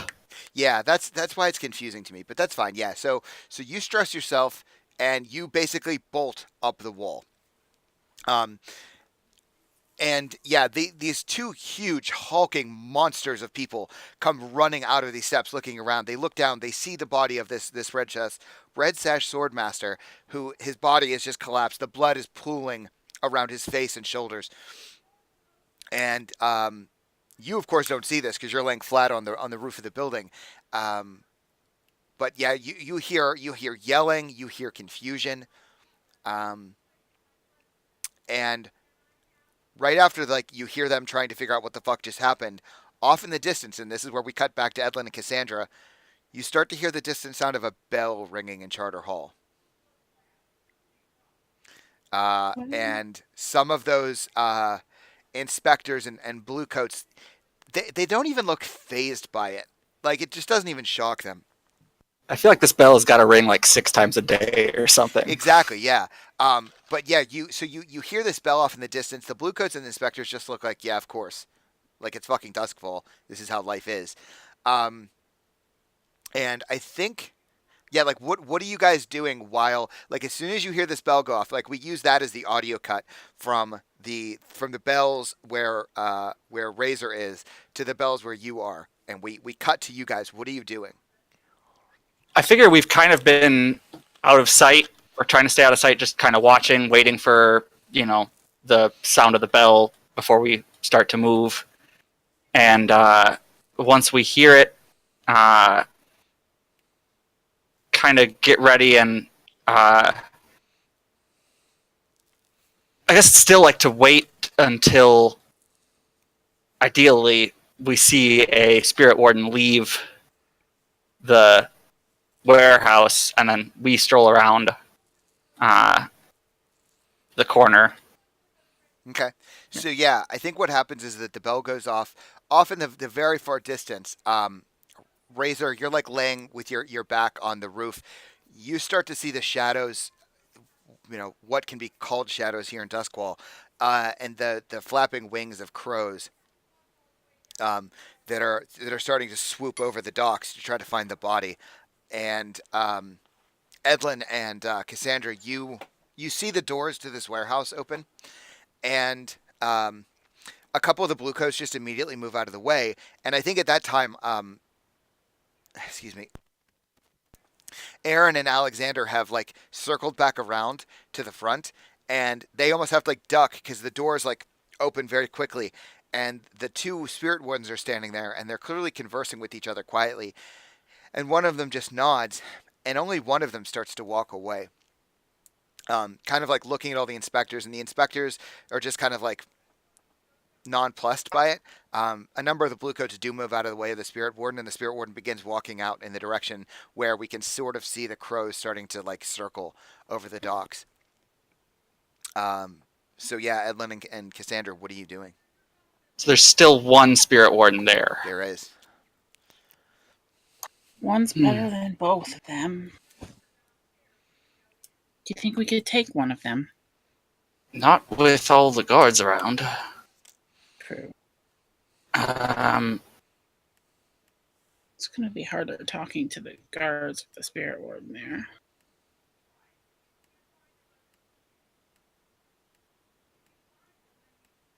I mean, I suppose we just go for it still. Maybe we bring the spirit warden along when he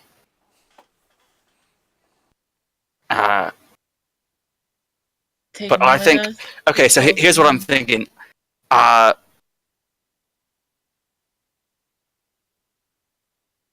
We tell him that, one that maybe perhaps like you have a familiarity with this. You've seen it before. You can make sure it's the drug that you're thinking of, and that it can be used for something. And I say, like harnessing spirit energy or whatever, or converting. Rosie. Yeah. So, and then we kind of use that as justification for why we need to take it to lure out Niall, because we know she really wanted this stuff, and we've been trying to get our hands on it for a while. And I'll just try and fucking make them believe us. There's no way we're fighting this. It's risky, but whatever. Okay, so how do you Only approach? live once. I want to approach going, with determination, and like I kind of want to have a walk that kind of implies that if anyone tries to stop me, they're making a mistake. Mm-hmm. As I just walk straight towards the warehouse, and I feel like Cassandra already has that kind of walk. you gotta lower the sway though of your hips, otherwise. Well, maybe. I don't know that's possible. Yeah, your walk is probably a little sexy for a spirit warden. Yeah. But okay, so why don't we? This is something that I've really never used in Blades, but it sounds like a good opportunity for us to try to use teamwork, because it sounds like the two of you are basically doing the same thing. Teamwork. So you can lead a group action. You coordinate multiple members of the team to tackle a problem together.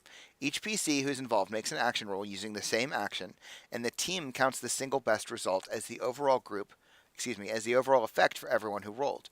However, the character leading the group, which sounds like Edlin, takes one stress for each PC that rolls a 1 to 3 as their best result. So what we would do here is Edlin and Cassandra would both make sway rolls, because it sounds like you're trying to bluff to make it look like you belong here. And Definitely. That's what it sounds like. And if, for example, Cassandra rolls a 1 to 3, you have to take a stress, Edlin. And if I roll a 1 to 3, I also take a stress. Can't I use in consort addition to whatever other consequences. Okay, so here's my argument for me using consort. If he uses sway, you have to use sway. Well, balls. Like Because if I use consort, I could use consort for heritage things, which apparently we're trying to do with this. well, but you're trying to Dive fool. type It's Rosie. intent and task. You're trying to fool the inspectors and the blue coats. So consort isn't necessarily going to help you with that. Because it's like consort with connections from your heritage. Yeah, these people aren't Which Tiger is- Rossi. Okay. I mean, it's still, yeah. I only you have still a- have I a have a- really good chance of success here, because I think Edlin, you have what, 2 in sway. I got 2 sway and 1 Cassan- consort. So. Cassandra has 1 in sway. So like, and as long as one of you rolls a 4 or 5, you succeed. There will be consequences, but and I mean, so like if Cassandra, you roll a 6, it's a 6 for the group. So it's still mechanically to your benefit to try it that way. Is that how is that what you want to do? Yeah. Okay, so we're gonna say risk. It's either, I mean, I feel like it's risky, but great effect, because if you pull it off, you look like you belong there already. all right. Was that controlled? And I don't think it's controlled because I don't. I mean, If the other spirit warden had left too, then I would have tried to make an argument for controlled, because now we're the Right. most, that's but we're that's a not. So fair now point. it's like, Okay. Yeah, so risky, great effect. For both of you. And All roll right. sway. roll high. Come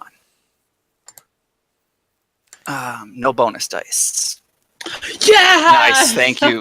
So I You take a I take a stress. stress still, Wow. but we get a 6. You do get a 6. That's crazy. Oof. Doesn't he take 2? No, what's No, one? just because it's mine. Right. Yeah. Yeah. He just takes 1. Oh, that was. I will admit surprise on that. I was not expecting Yeah. you to roll that well. As soon as thought- I formulated this plan, I thought this is how Edlin Peel's gonna die. As soon as he said if you roll a 6 on this, and I'm like, he just fucking jinxed me.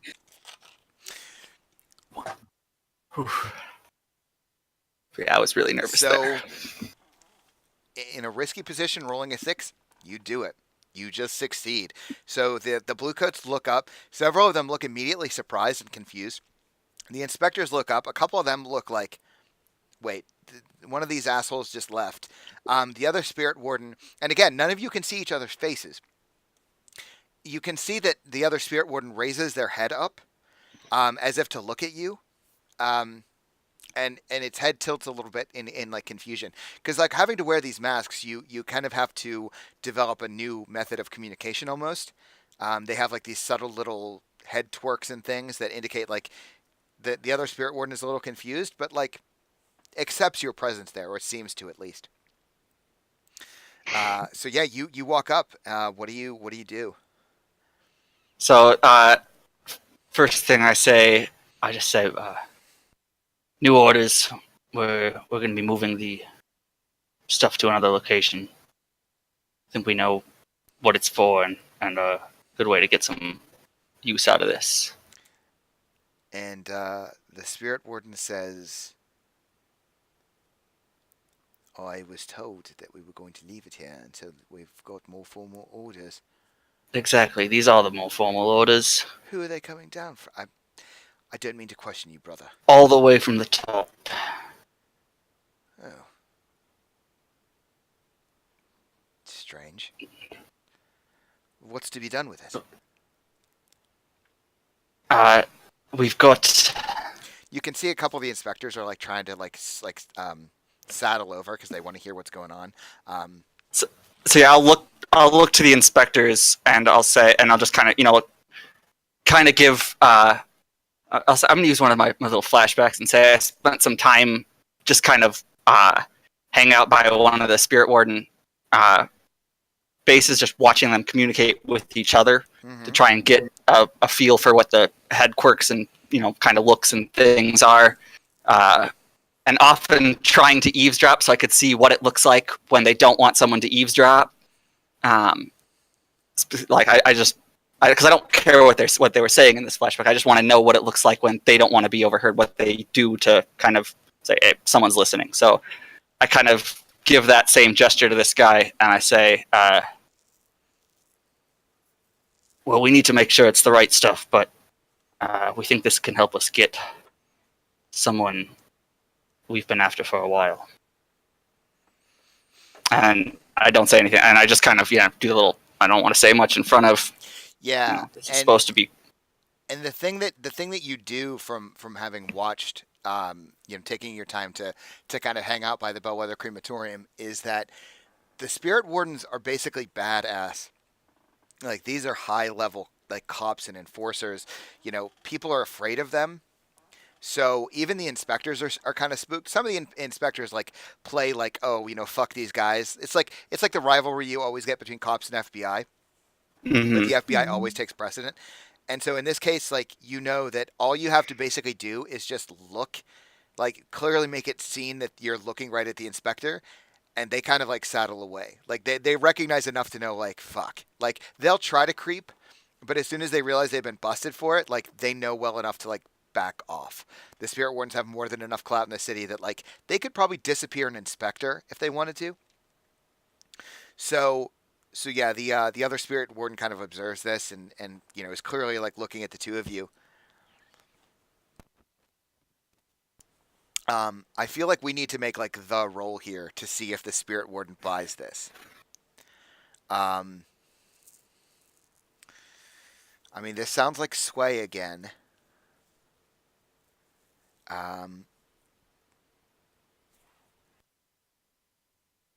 Excuse me. I'm going to say, I'll give you the benefit here and say that it's controlled because the Spirit Warden believes that you're supposed to be there because you succeeded your other roll. Had you failed that roll, this would make everything that much harder. Mm-hmm. But it's controlled. I'm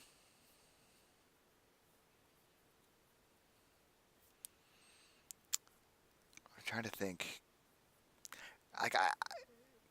I feel like it's great effect. I feel like if you succeed here, this is what you want.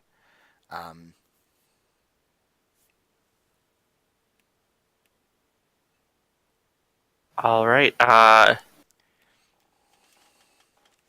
Is this another teamwork roll? No, because he's doing all the talking. I'm going to push myself though for another die. Well, before we do that, actually, I'm sorry. Cassandra, you can still try to help. You can give him a bonus die if you can. How would you help to? I don't know how that I would help. I feel like Cassandra doesn't really know enough about the Spirit Warden. She's been trying to avoid them because, what she is.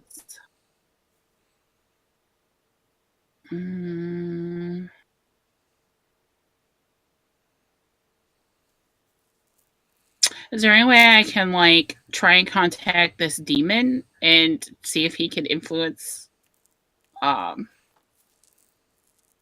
shit in our favor?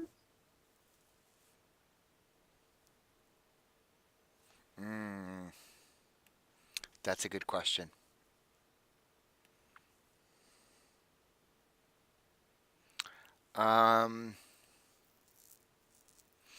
What would you like the demon to do that would help you here? Is there any way he can he doesn't have any mind control powers, does he? I mean, even if he did, he wouldn't be willing to do that for you yet. I feel like you'd have to have a closer relationship than. Yeah, I'm only halfway to being owned. I don't know. I don't know that I could do anything in this position. Okay. All right. So yeah, Edlin, if you want to take a stress, you want to take 2 stress to push yourself, or we can talk Devil's Bargain. I think for this one, I'm just going to take the stress. I might need a important devil's bargain later. Okay. All right. Don't want to have too many of those going. Yeah. Yeah. So, Okay, roll well, roll well. I mean, there's not a huge risk here, so you're pretty safe. Oh shit! Holy shit! I feel like that's the second crit you've had playing this game. You know that, right? That's 2 6s. Fucking hell. That's a crit. I mean, that's literally a crit in Blaze in the Dark. He crit that roll. Nice, nice. So Man.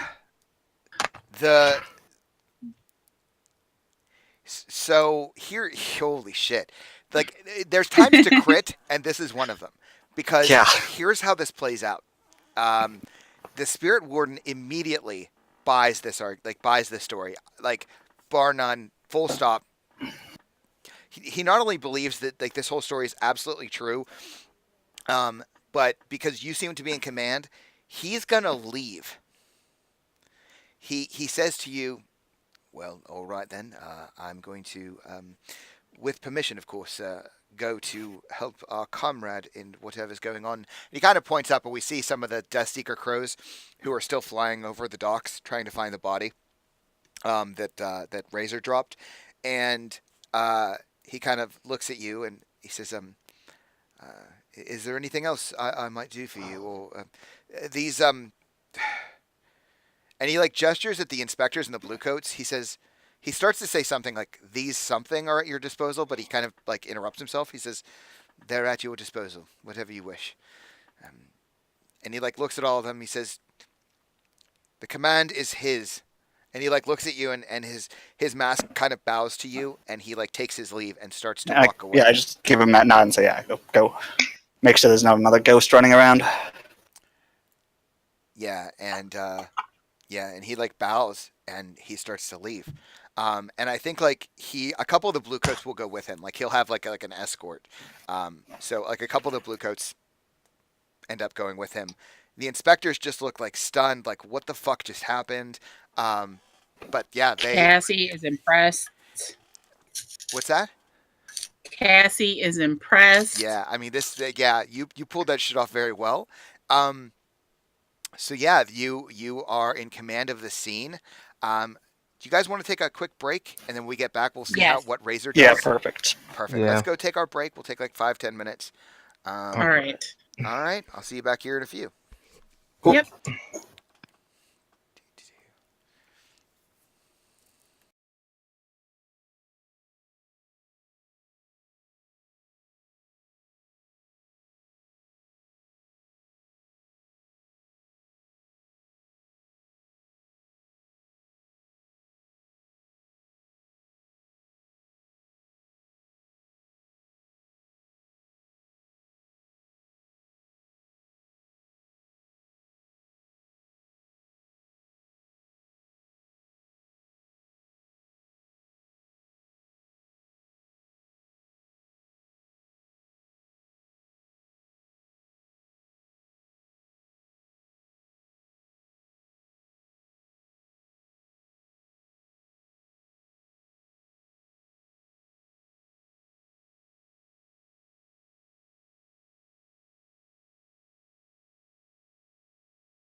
everybody. Okay. All right. So yeah, you Edlin have been incredibly successful at removing the spirit wardens and some of the other threats here. Razor, you were successful. You killed a red sash. You created the distraction necessary. What do you, Razor? What do you do? Well, I put in that emote. I make my way to the back side of the building, kind of slide down a drain pipe or something like that, Mm-hmm. and pick up the vehicle, or make my way to the vehicle, Okay, sure. and Probably left it at a halfway point between where you killed the guy and where the warehouse yeah, is. So definitely either of us could get to it. right outside the Red Sash building.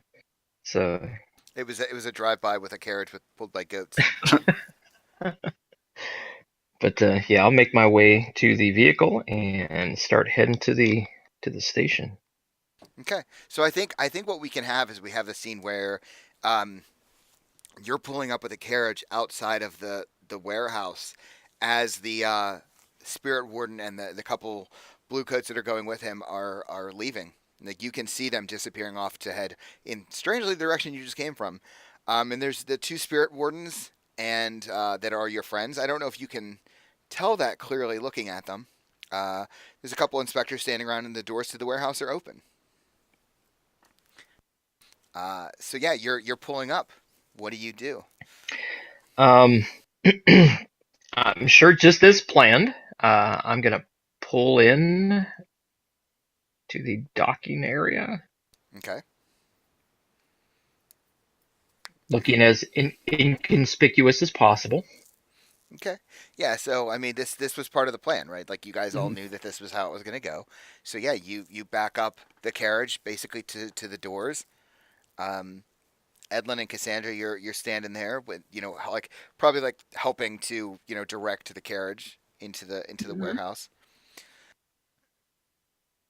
Yeah, and I will point to 3 blue coats and say, "All right, take me to it and help me load it on the truck or on the cart," and start walking.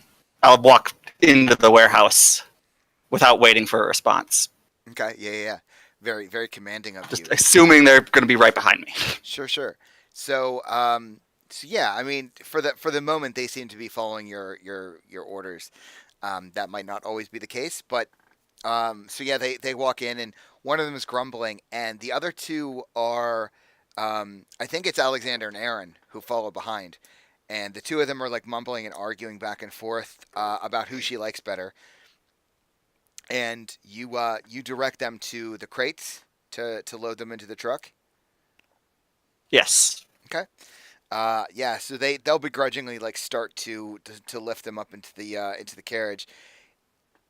I think one of them will kind of look up, like Razor. Are you helping, or are you just staying in the like? Nope, staying in the front driver's seat. My Okay. job is to drive, not to load. Okay. Um, I think one of the blue coats kind of says to one of the other ones like, "Oh, I understand why he got an easy job. He don't have to help. He drives. He doesn't have to lift, huh? Ah, fuck all." And like they're like just like angry and like mumbling about like all the work they're having to do.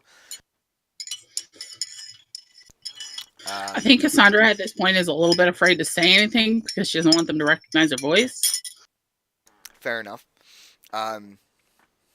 So it takes them a couple minutes. There's like two fairly large crates that look not only sizable but pretty heavy that they load into the back of the carriage, and they finally get them lifted up. And one of the blue coats says to you, Edlin, "Is that enough hard labor for the day?"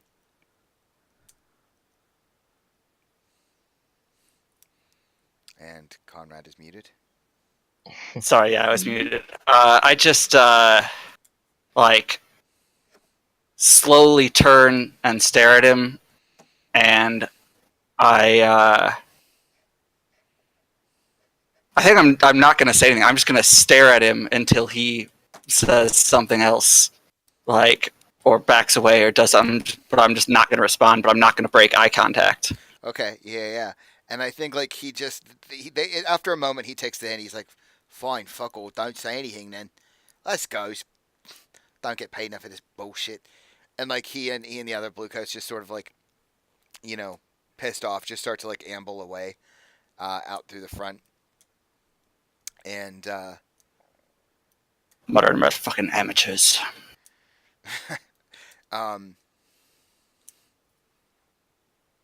Okay. And so the stuff is loaded. You've got your carriage loaded. There's still these couple inspectors and bluecoats outside, but you're all three of you in the warehouse. There's quite a bit of stuff in here, but yeah, you got the crates that you wanted. I should say the crates you were directed to. Mm-hmm. Yeah. So what's Just next? fucking drive off. Is this all like closed up so we can't tell what it is? Yes.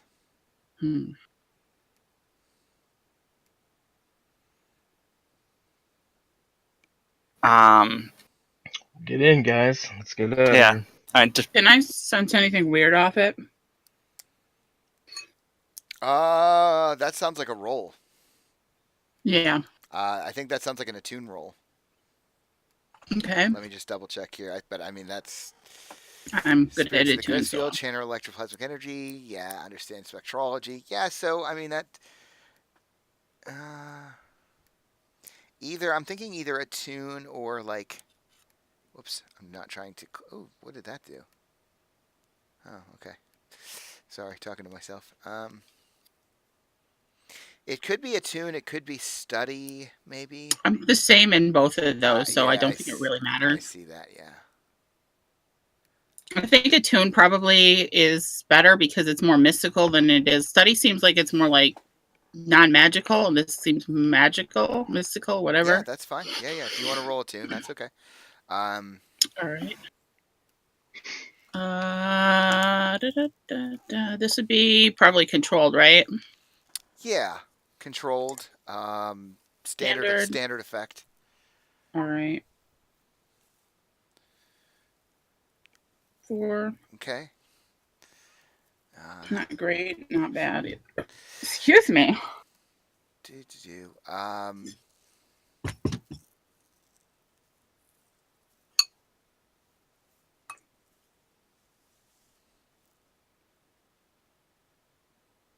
So I think you're successful. Mm-hmm. Well, let's see. You hesitate, withdraw, and try a different approach, or else. Oh, you do it with a. You do it, but you end up in a risky position because of it. So basically, how this is reflected in the fiction is that it takes a minute for you to do this. You're kind of like reaching out with your whisper powers and trying to detect anything magical coming back. And in fact, you do discern from there's a smaller. It's like an elongated case. It's probably about 3 feet long, but only maybe, I don't know, like 4 or 5 inches tall. And it is radiating something arcane. Like it's profound. Possibly just because of how close you are to it. But it's like I said, it's a fairly longer case, but pretty shallow. Okay. And you're going to end up in a risky position. And what happens is you're kind of taking a moment to do this. And I think a couple of the bluecoats, like something is happening outside with the bluecoats. There's some talking going on and some whispering. And I think that, Razor, you can tell that they're getting antsy because they're not sure what's taking you so long. Like they thought your goal was to get stuff and go. And that there's some conversation going on outside about this, about the impatience or whatever's taking so long.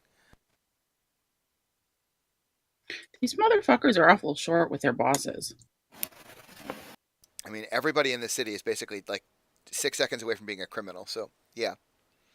To kind of picture everything that's going on right now. So I'm in the front of the carriage. Are they not in the carriage? Is Evelyn and Cass not in the carriage? I was picturing no because Cassandra is trying to attune to something that is not in the carriage. I thought the cases were in the carriage. No, the crates that you're supposed to get are, but Cassandra was Cassandra, you were trying to roll for something else in the room, right? To see if like anything else. No, I was trying to check the drugs. Yeah, Oh. that's what I thought she was doing. Oh, well then I was giving you shit you weren't asking for. I thought you meant some. I could have sworn you said something else in the room. No, I was just looking at the drugs because I thought maybe the drugs were the problem. No, the drugs are not arcane. There's nothing arcane about it. Oh. They're just, Okay, they're then- drugs. I mean, I can if you'd rather. That no. I mean, makes it I more was confused, interesting. and that's my fault. Like, Now I want to know what that thing is. Me yeah, too. now that thing no longer exists. I'm taking that off the board now. I mean, think that's fine I think you too. should just go run and grab it. How and bring it about back in. something that might be a risk or put us in a riskier position or something? Is that either Alexander or Aaron? Maybe Cass didn't or wears the same perfume. She still put it on even though we're disguised as spirit wardens, and one of them started to recognize it. Oh boy. Okay. I mean, yeah, I was I gonna don't go, know, I was going to go in a different direction, but yeah, that's fine. So sure. Yeah, so you're back there and you're trying. So you're only trying to attune to the drugs. I just wanted to know if there was something mystical about the drugs. Oh, see, that changes everything. I could be trying to in that check if case- the drugs are mystical, and I could feel the other thing. Maybe. Well, that would require probably a better roll than a 4. In that case, we'll just change it, and that's okay. That happens.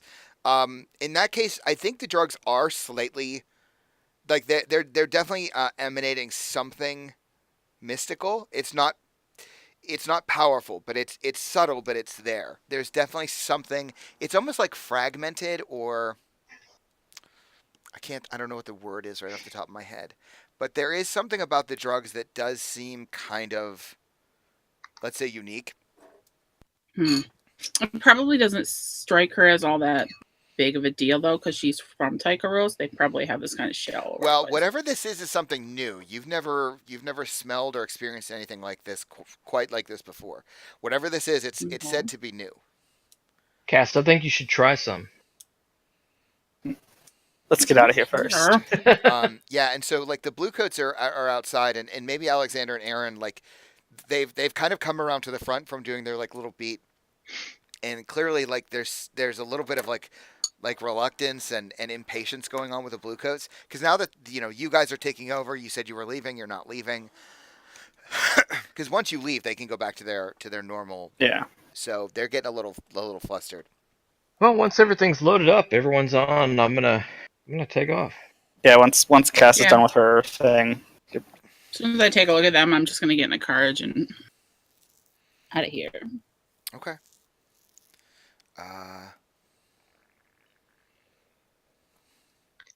One thing I want to do, and this is just basing my background being on the streets and that, I want to take a lot of back roads, maybe a lot of lefts, a lot of rights, in case we're being followed, like just in case it didn't go as smoothly as we think it did. We could also just stop somewhere because our carriage is camouflage when it's at rest. Yeah, but I want to lose any tails first. I mean, if they're following us and we just stop, whether we disappear or not, they're going to know we're pretty much right there. So I do want to evade a bit. I feel like there's probably a role for this. Finesse includes handling a vehicle. Okay. Yeah, I was thinking more about like the planning of the route. But yeah, if you want to just handle the vehicle, then that sounds like finesse. It's also misdirection, so I don't know. Yeah. Yeah, so finesse sounds. Oh, is it really? That's perfect. Misdirection, yeah. So roll finesse. It's a 2 for 1. I think. Again, I don't.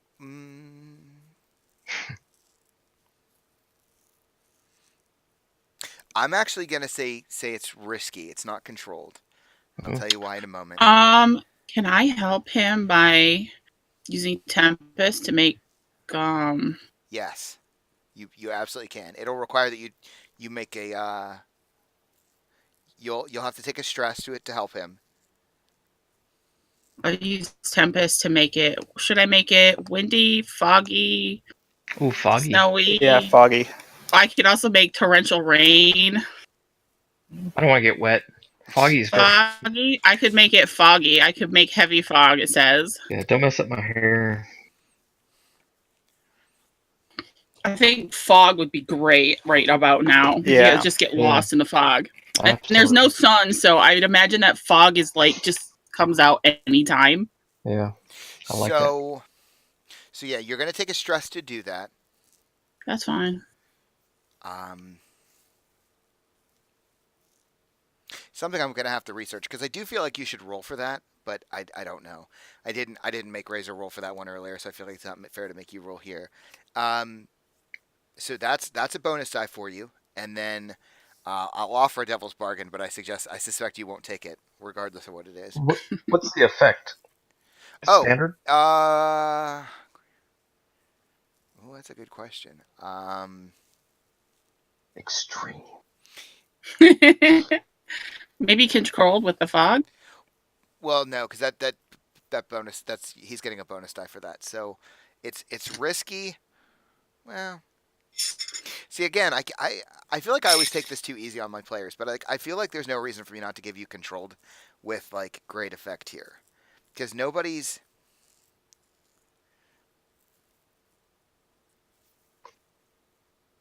Yeah, controlled great effect. Like I'm trying to figure out mentally how I can fuck you here, but like nothing's coming. So Control. Great effect. I And am get gonna one leave bonus that one die. right alone. you leave that one hang. Oh, Jesus. Oh shit! Fuck. Well, that's great. Sean still gets what he wants. That's great. How in the world?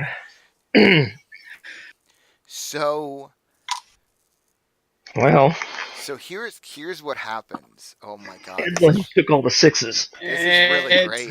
So you falter. Press on by seizing a risky opportunity or withdraw and try a different approach.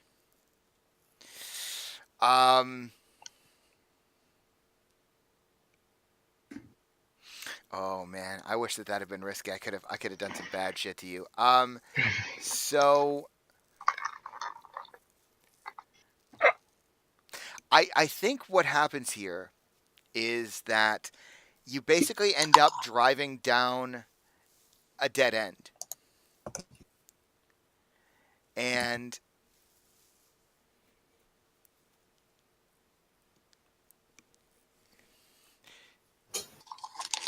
because I promise you I do it because I think it makes the game better. Mm-hmm. I know what I want to do here, but I'm not sure how to do it fictionally that makes sense.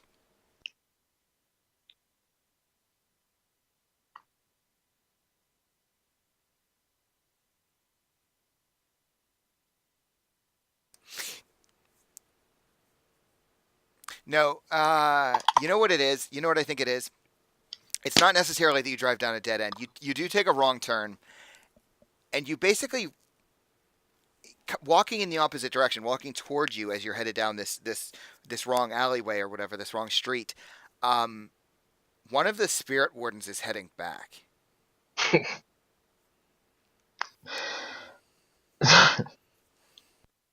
So you're in a risky position because We need to back up.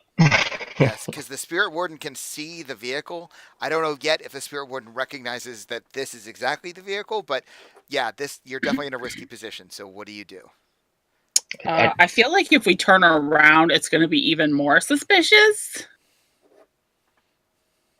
It depends on if he's seen, like, if me and you are sitting in the back still looking like spirit wardens, then it might be less suspicious. It's possible that people always try and avoid spirit wardens. Like, oh, I don't, shit, spirit warden down that way, I'm going to go somewhere else. Like, if he saw us, though, then turning around would be way more suspicious. Super because suspicious. like, why would other spirit wardens avoid a spirit warden? Well, I think the two of you are probably in the back. I think that's fair to establish that.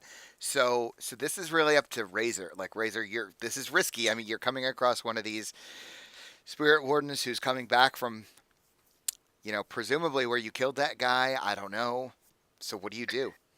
I'm gonna kind of, because I have that hooded jacket on. I'm gonna kind of pull my hood up so that he doesn't really see me, Hmm. or at least can't make out my face, and I'm just gonna punch it. And I mean, he's not walking in the middle of the street, right? No, I'm not trying to run him over. I just want to get by him as quickly as possible. And Maybe we should try to run him over. yeah, no, I think that would be bad. Bad news. Probably, yeah. So, I mean, I, what is a fair roll to make? I feel like it's probably prowl, maybe I mean, it could be a sway as well because it's bluffing. Yeah. Traverse obstacles. Yeah, that's how I'm kind of seeing it. But that means physical obstacles. He's a pretty big obstacle. I mean, yeah, I can see prowl. I can also see finesse. Either of those kind of make sense here, because you're still technically handling a vehicle. But It's both the same. If you did try and run him Prowl over, and you could finesse are try both wreck. the same for me. yeah, that's true too. If you try to run him over, but yeah. So why don't we, roll either finesse or prowl? Since for you that's the same roll. Yeah. I mean, this is risky with standard effect because we're already risky because that you've botched your finesse roll. Now, can anybody in the back help here? I don't see how. I mean, if we're in the back and we don't even know, if we haven't even seen the Spirit Warden in the road, like, I don't know that we'd even be alerted to a problem with the route that he's been taking. It's true, yeah. I mean, Razor could whisper through the back like, "Hey, trouble," and that's up to you. However you want to establish that. I'm not going to say anything because, again, I don't want to pull a lot of attention to us. That's why I just want to pull the hood up and get by him as fast as possible. I don't want to look like I'm So he conspiring to hasn't get by seen him. us.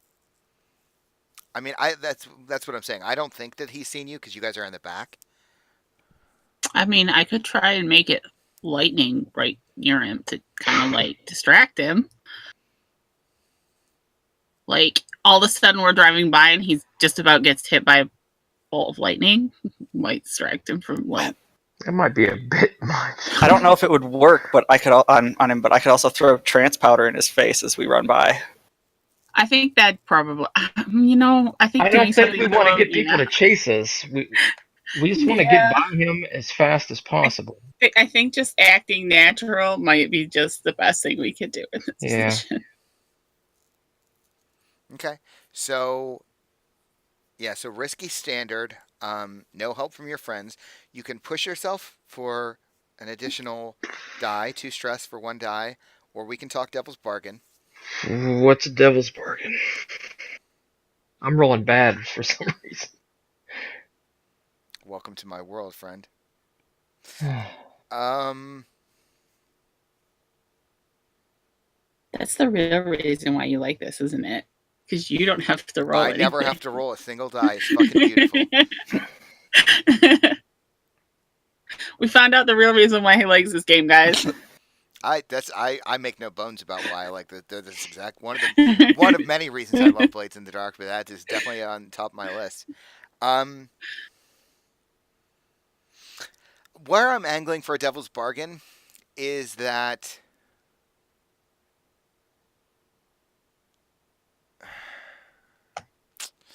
there's going to be collateral damage. Like you're gonna try to jump the carriage, right? Like you're gonna try to punch it forward, and in doing that, somebody's gonna have to jump out of the way.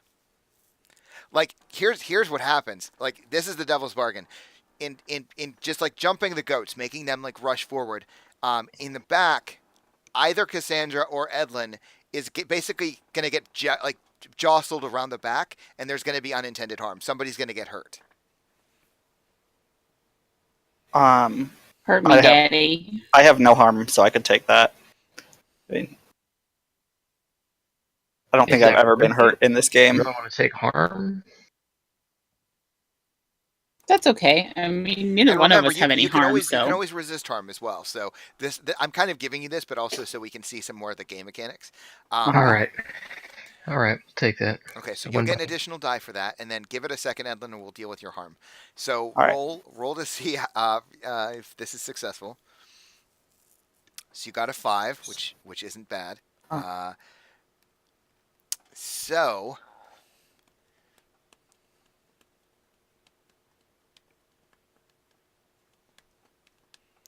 So you do it, but there's a consequence. So either you suffer harm, a complication occurs, you have reduced effect, or you end up in a desperate position.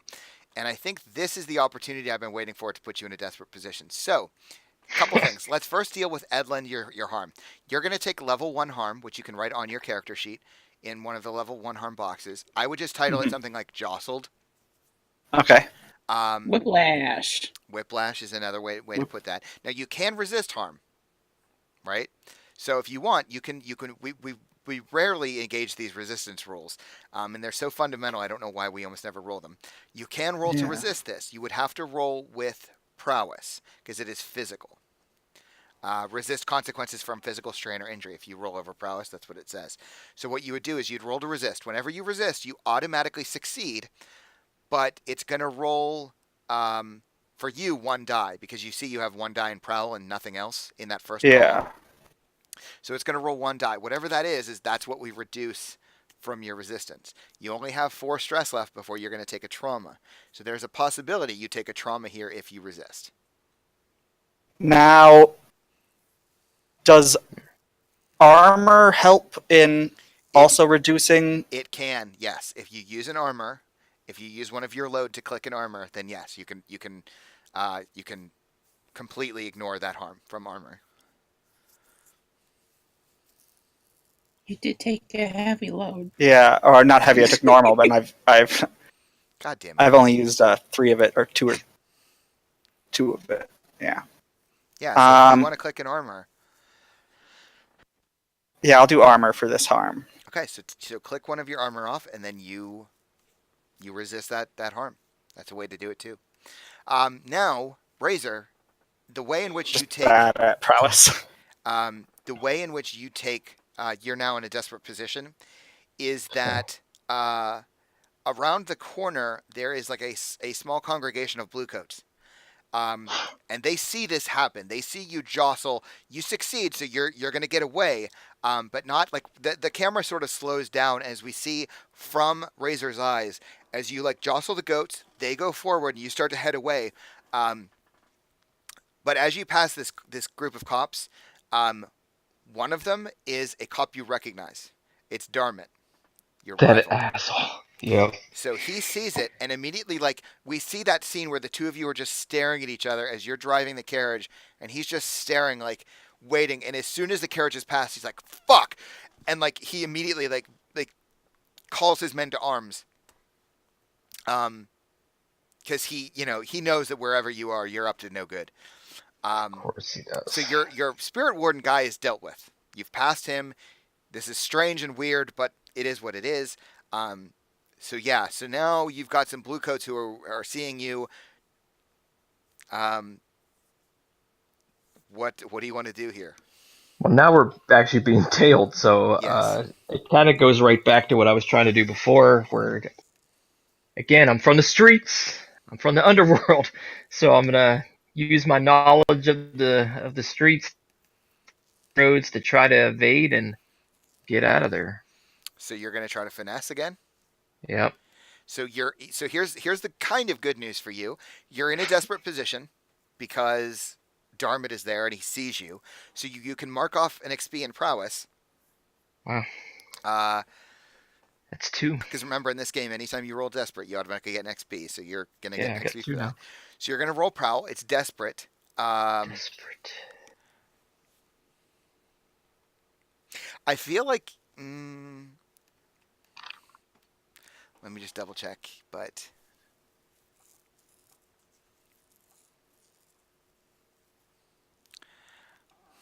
I'm inclined to say limited, but we'll say standard. I'll be nice. Thanks. Yeah, so standard effect. Can anyone help? I think what has happened now is that you've passed the blue coats, but that you can clearly see from the back, Edlin and Cassandra, that something has happened. That these blue coats are now paying attention to the carriage. They might be chasing it, or something. Clearly you can tell like you're in trouble. They've at least started following it, not necessarily bolting after us, but Right. yeah. I could probably help. I could take arcane implements and and throw.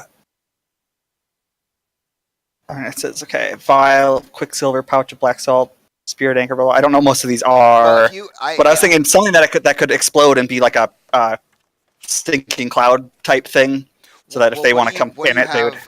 Black salt bomb. Is that what it was?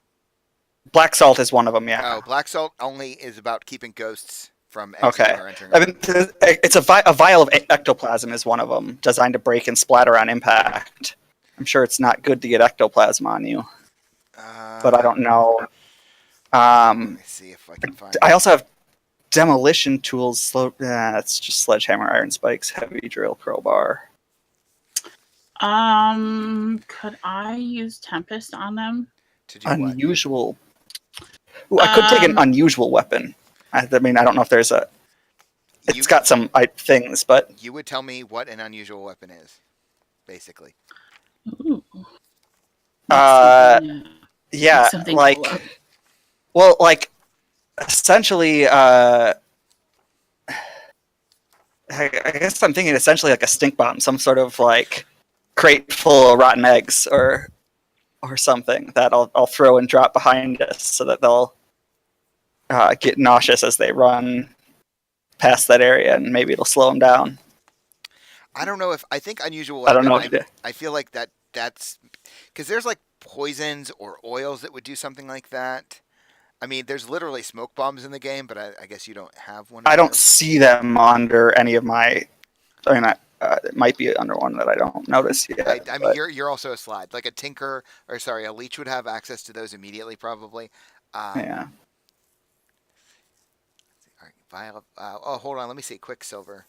Let me see if there's a. Oh no, that's about opening your mind to the ghost field. And then the only one that looks from arcane implements looks like it might do something is the vial of ectoplasm designed to break and shatter on impact. So it's like sounds like it's designed to throw at something, but I don't know. Yeah, but it's probably just, let me see if it's in the table of contents. Oh, let's see. Electroplasm, page 210. Because I imagine that has more to do with ghosts than it does with throwing stuff at people. But we'll find out. Strange forces. Okay, electroplasm. Energetic residue distilled from ghosts and Leviathan blood. I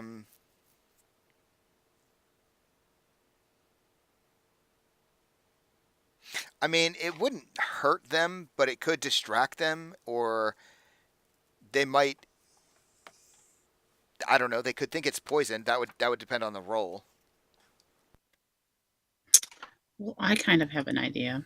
What's your idea? All right, so I kind of want to try summoning Tempest, which would be summoning a storm. And it would start out with like rain and shit, and then I would just like drop a lightning bolt on them while they're fucking wet. So that's gonna require a roll. Like, Yeah. unequivocally, that's gonna require an attune roll because you're trying to do something yeah. very specific. They're like chasing us, right? I mean, yeah, they're clearly they're paying attention to you. And yeah, they will be following you to figure out where you're going because they clearly recognized Razor, or at least Darmit did. I'm probably still in my costume as well. Yeah, I was kind of operating on the assumption that you hadn't taken them off.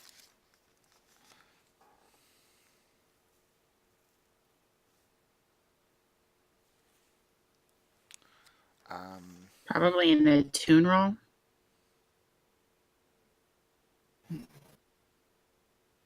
Because I'm channeling ectoplasmic energy. Yeah, so and I'm looking at stuff. Tempest right now in the book. Yeah, so you'll roll a tune.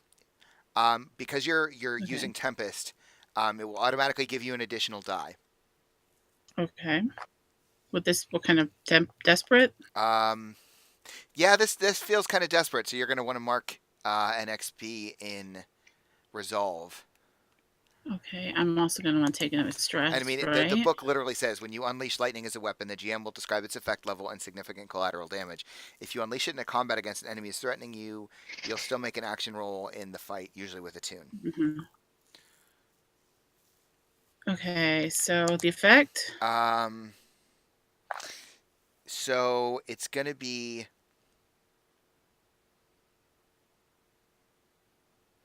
Oh, ooh, I don't know. We'll say great effect. I mean, if it hits a person, Well, I mean, I'm trying to get them all wet so that they'll conduct it. well, the thing is that would require more than one roll. You can't do that with one roll. So if you want to try All right. to call in a storm, we'll have to make that roll, and then you will roll to hit them with lightning. If you want to just hit them with lightning, that's one roll. Because it says when you summon a storm, the GM will describe its effect level. I mean, you could. I guess you I could. just hit the main guy with lightning would probably help a lot. 'Cause he kind of is a fucking dickwad, anyways. You're gonna hit Darmot. Not. That guy knows me. He's gonna come looking for me. Assuming it doesn't kill him. When you summon a storm, the GM will describe its effect level. If you're using this power as cover or distraction, it's probably a set up teamwork maneuver using a tune. Yeah, I feel like you're trying to hit him with. If you're hitting him with lightning, it's going to be a tune, desperate, great effect, and you'll get an additional. Desperate. You'll get an additional bonus die for the Tempest. Excuse me. Okay, so I do get one bonus die automatically. Because of the Tempest, yes. Okay. I don't know that Edlin can help you here with lightning. Well, I'm willing to take a bargain, and I've kind of got an idea for what I'd like from a bargain. Throw it at me. Give it to me. I would like to advance my demon-owned clock to call on him to, like, come on, let's kill some fuckers. Like, come on, you want to help me kill some son of a bitches today? Yeah. What happens if someone on my list dies? Do I have to pick another one? Maybe. Or, I mean, remember that in this world, when people die, their ghosts rip free from their Oh. bodies. So dying doesn't necessarily mean the end. So there's that. Yeah, he could come back as you, like, fuck, he could come back as a vampire for all we fucking know. Yeah, like this could actually make your life worse, Razor, than better. Which is great, which is why I like blades. So yeah, I'm all about that clock. So before you advance it, let me see where we're at, because I think we made it pretty big. So I'm at half. Yes, we'll I give think it- it's... we'll say 3 segments. Advances Okay. at 3 segments. Yeah, That this gives is me like 4 corruption, dice basically. for this. So yeah, I'm all for that. Yeah, So I'm you're all for gonna- that. I'm you're taking gonna roll- Rosie. Is this the same demon from the sea? Is Yep. yes. If I don't get a 6 on this, I'm going to be very disappointed. Because I have 4 dice. Yeah. So roll it up. that- Wow. Okay. There we 6. You got a 6. So yeah, you're gonna mark 3 in that clock. Yep, already marked it. I have 3 left. So you do it. And as you're like focusing and attuning to the arcane energies of the world, you can kind of feel this, like it feels like a hand that's creeping up on the inside of your spine. And you hear this disembodied voice in your head that says, "You give yourself over so freely, willingly. You taste so good." Said, "It won't be long now, love." And then you feel as like this sort of like arcane energy just like almost invades you. And you feel like you just have to unleash it. And as you do so, a bolt of lightning slams down. You know what I'll do? I'll make a fate roll, or not a fate roll, sorry, a fortune roll for what's his nuts. This is nuts. Dharma. Yeah. 3. Hmm. Okay. So is 3 enough to kill him? I feel like no. Like I feel like it's going to electrify him. It's going to like burn him wildly. And it's clearly going to knock him unconscious. His blue coat allies are going to have to stop to help him, to call for help, all of that stuff. And Sweet. and as you're like driving, you're Razor's peeling away in the carriage. And Edlin, you're kind of watching, I think, as Cassandra's standing there in her Spirit Warden outfit, and she appears to have gone like completely stiff, like she's just standing in the carriage, like staring off into the distance as you see this like massive lightning bolt come out of nowhere. And I mean, there's no storm, there's no indication of rain or anything like that here, and it just blows the cobblestones apart, and the carriage just keeps moving, and Cassandra, you're just like locked in place, and like Edlin, from your view, like Cassandra's just standing there. Cassandra, you're still feeling this demon kind of reach around and like through you, for a few I think moments. she's enjoying it. Yeah, but then there's like almost like a violent expulsion as the demon's energy sort of like dissipates, and you can feel it like leaking out and just like being expelled from your body, and it leaves you shaken and probably a little exhausted, but you're okay. So yeah, I feel like that's the end of the job. You guys, you're in your carriage. You've avoided all the trouble. Kick some ass. Darmit might be, a little pissed off, and he's going to have some questions for you, Razor. But yeah, He'll be fine. You're successful. So let us talk about downtime. So first of all, we're going to deal with payoff. So, and this is something that I haven't done with your crew before. So, you're going to want to open your crew sheet, and I will open it here on the stream, just so for future reference we can like use this. Oh, I have given you guys rep. I don't know when I gave you rep, but that's great. So, you Probably after we stole the one guy's yacht. Yeah, so you earn 2 rep by default. I don't know if that'll actually let you do it. I guess it will. Okay. So someone's going to want to click off 2 rep. I would just nominate somebody so you don't all do it at the same time. I'll take care of it. Yeah, I was gonna say I nominate Conrad. Yeah. Okay. So I got it. So you take 2 rep by default for the job. If the target is a score higher, if the target of the score is higher tier, take plus 1 rep. So you're going to take another rep because the blue coats, everything in there was a higher tier than you. So you're going to get 3 rep from that job. Sweet. You 4 away from. Oh, never mind. You will take 8. I think is what I said. 8 coin. And I think there's a thing, and this is a thing that again I learned from dealing with my other group, is that you can only hold up to 4 coin on your person. The rest of it you actually have to put in your stash. So if you pull open your shit, too many screens open. Yeah, which I have 4 coin already. So the rest of it needs to go into like the first level of stash. So each of you is going to take technically what 2 coin. I say 2 coin, then put 2 in the crew sheet because there's a slot for coin there. That's how I would do it. Yeah.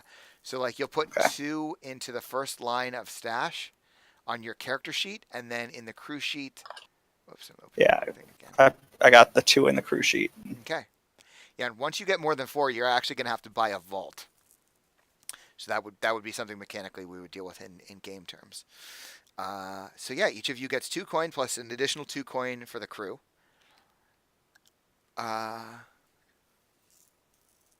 2, heat. After a score conflict, the crew takes heat. So I'm thinking. Hmm. We were pretty evasive. Darmot was the only And one that really saw us. I was gonna say clearly, like, they're gonna know they were swindled. The people impersonated spirit wardens. well, okay. So here's where we're at. So 2 heat is contained standard exposure. 4 is loud and chaotic. I feel like it's between there because it wasn't quite contained, especially because anytime someone was killed, you automatically add 1 heat. So I feel like 3 heat is fair. Who died? Yeah, Just the one. red sash. That That's Oh, one. right, the red razor, like, sashes. throat he cut. Oh, it's actually 2 And- heat. 2 heat if killing was involved. So, Oh shit! So 4 heat then. So 4 heat total. Damn, we're at 1 away from being wanted. After the payoff, you guys don't have a wanted level. Um,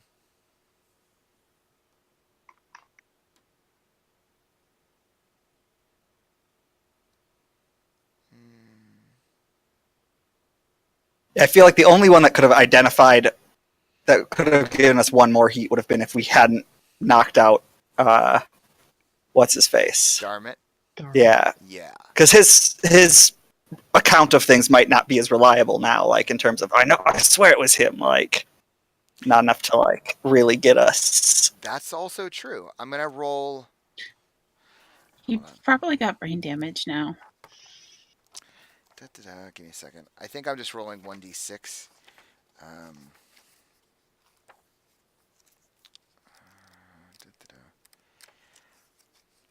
I tell my other group every time we play, I'm like, I'm gonna bookmark my book so that I can find this shit easier, and I don't.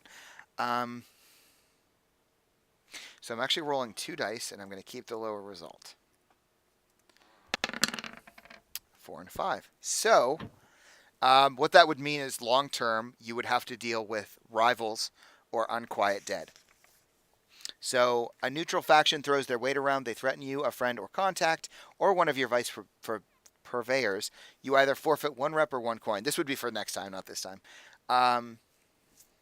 So that could happen. Or a rogue spirit is drawn to you. Perhaps it's a past victim. I like that one. That's so good. Okay, so that happens. Does that mean we do go? I mean, so do we go up to wanted, or is that just? No, not yet. Yeah. Okay. Okay. Next time That's you just roll separate, heat, okay. Yeah, you would do that. And now we do downtime. So each person gets. I guess I gotta clear that. Each person gets 2 downtime activities. So why don't we start with? We'll do it alphabetically. Edlin. You get 2 downtime activities, and one of them probably there is a rule that one of them probably should be indulged vice. It doesn't have to be though. I'll probably. I think I will indulge vice first. I'm pretty pleased with myself, and I can't tell anybody. Like I'm not stupid, so I don't go run my mouth off. But I do need to celebrate, so I'm like, oh, I gotta go like win some money or do something. So yeah, I'm gonna go and indulge my vice So first. you're gonna go gamble, right? Yeah, Okay. at Spogs.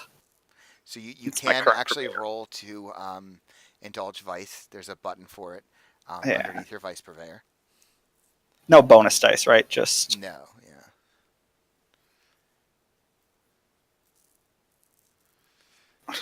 2. Not So you bad. go from 7 down to 5.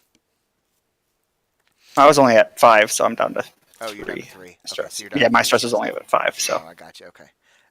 Okay. Cassandra. I'm gonna try and deal with the heat. Okay. You have to tell me how you do that. How am I gonna do that? The only way I really know how to do that is with friends in the fucking. Yeah, the fucking right. Yeah. you Yeah. could try your consort Tycherosi people and see if they can help spread the word about new spirit where some trouble. I don't know. Maybe pretend that the spirit wardens weren't even like say no, those are real spirit ward. Like spread something. So like those were rogue spirit wardens, not impersonators. That's actually a really funny idea. I kind of like that. So Spreading rumors about rogue spirit wardens sounds hilarious. I guess that could be consort or sway. Consort is about your friends. I mean, I could spread it around the whorehouse, and that would probably spread it because there's like a bunch of nobles that come in Okay. to Yeah. Yeah. So yeah, roll consort. All right. No, just do risky standard. This doesn't matter, and then no bonus dice. So not changing the page. Risky standard. Ooh, So you reduce 1 heat. that's better than nothing, right? Yeah, sure. Okay. Razor, your first downtime action. I'm gonna try to drop stress. I want to, and again, I'm gonna try to work on. Well, does this work the same way? Can I work a clock the same way, or is that one of the choices? Sorry. I'm not quite sure. You can either indulge. I have a clock to regain Rosalind's affection. So and that's a long-term project. So that's a different thing. So okay, if you want to do that as one of your downtime actions, you can. Well, maybe kind of working on that. I'm gonna work on my stress as like a part of that, I suppose. Sure. I want to go and buy, like maybe there's some imported truffles that she really loves, and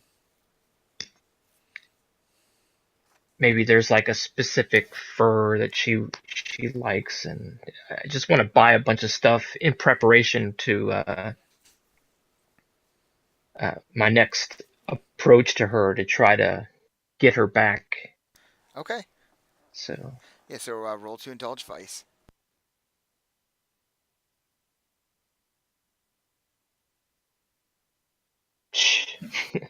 Okay. So you reduce stress down to 4.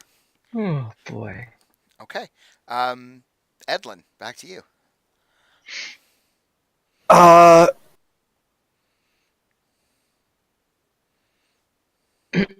will also try and reduce heat. How do you do so? I'm going to also use the Rogue Spirit Warden story. And I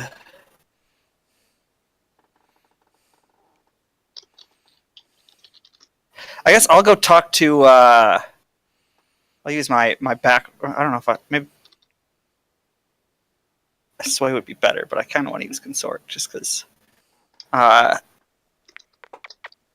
Go to the street urchins. Kind of put on my crappy street urchin like garb. Okay. So that because they're often informants, so people go to them to see what's the word on the street, like because they can get in and out of places unnoticed a lot. The Oliver Twist types. Sure. And kind of spread this story about have you heard there's a rogue element inside of the Spirit Warden. Some of them are acting on their own, and Okay. yeah. So you're gonna roll sway or consort. Well, I think I don't if I use consort to do it with the background, can I count that as a XP thing for expressing my beliefs? Then I'll do consort. Okay. I kind of assumed that's why you were doing it, but yeah, that is why I chose them instead of just like okay. the gambling hall or wherever, so it'll be less effective, but I'll get just risky standard, whatever. Mm-hmm. No bonus. So 5, you actually Nice. reduce heat by 2. All right. Looking a little better. We're down to 5 heat. Okay. Sandra? I'm gonna continue trying to get the heat down. Okay. The last idea didn't pan out so well, so wait, she's gonna. did you indulge your vice yet or no?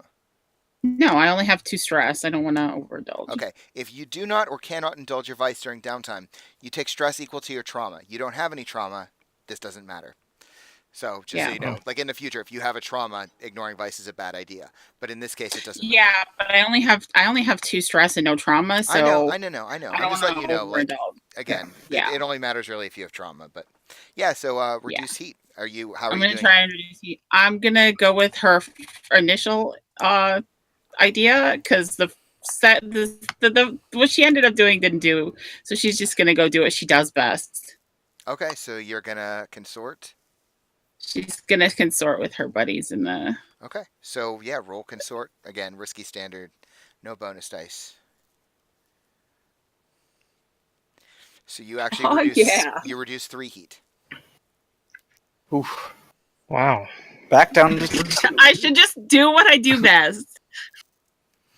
Okay. that usually like brings you trouble though. Like you just piss people off because they all fall in love with you. Mhm. I mean, there's a reason she's the White Queen. So yeah, Razor, you're last. I mean, I'm so tempted to just wipe all the heat out. I mean, Well, remember you can do your long-term project too to win back Rosalind's affection. that's true. Let me do all that. Um, well, I already bought jewelry back on September the 2nd, last time we played, and now I have the imported truffles and the fur coat. So I'm gonna bring all this stuff to her Okay. and just implore to her that my life is empty without her, and just I just need her back in my life. Okay. I feel like. Hmm. And I'm really not good at this stuff. Behavior with manipulation or seduction, sway. Yeah. I mean, it sounds like sway. The risky standard. This doesn't really matter, and no bonus dice. Yes. 6. Yeah.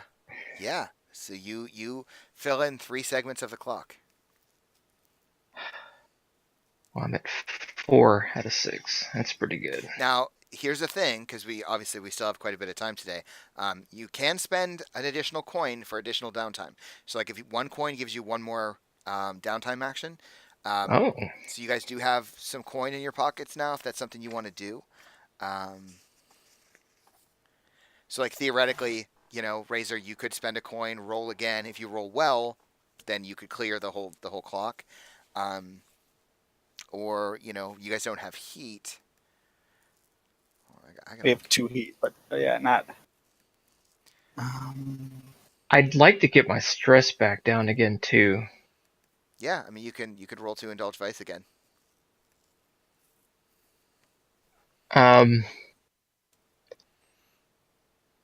You can also Now- train. When you spend time in training, you can mark XP either in a playbook or for an attribute. What? That's something you That's can do cool. in downtime. I still haven't, like, I keep meaning to create a handout for downtime activities, because you can acquire assets for downtime, which gives you temporary use of an asset, which is a special item, a cohort, which is an expert or gang, a vehicle or a service. Long-term projects, which you know about. You can recover if you have harm. I don't think any of you took harm. You can reduce heat. You can train, and you can indulge your vice. So training is like if I want to add more to prowess or something like Correct. that. Oh my god. Can I do that like twice? If you want to spend 2, you have to spend 2 coin. Yeah, okay. But it'll just give you, like, you'll mark 1 XP for each time. So you'd spend 2 coin. And That'll put me up to 4 XP. That's It 2 would. away from. It would. So yeah, you could spend 2 coin, give yourself 2 downtime actions, and give yourself 2 XP in prowess if you want to do that. Sure. Shoot, heck, yes. Okay. Cassandra or Edlin, do you want to take any more downtime actions? Yeah, I think I'll do the same thing. Spend 2 coin from my stash, and It can either go in your playbook advancement, which would give you technically a playbook advance, or yeah, you I can mean, put it. I think I'll get playbook advancement anyway once we do XP at the end. So I think I'll do prowess, which is where I'm weakest.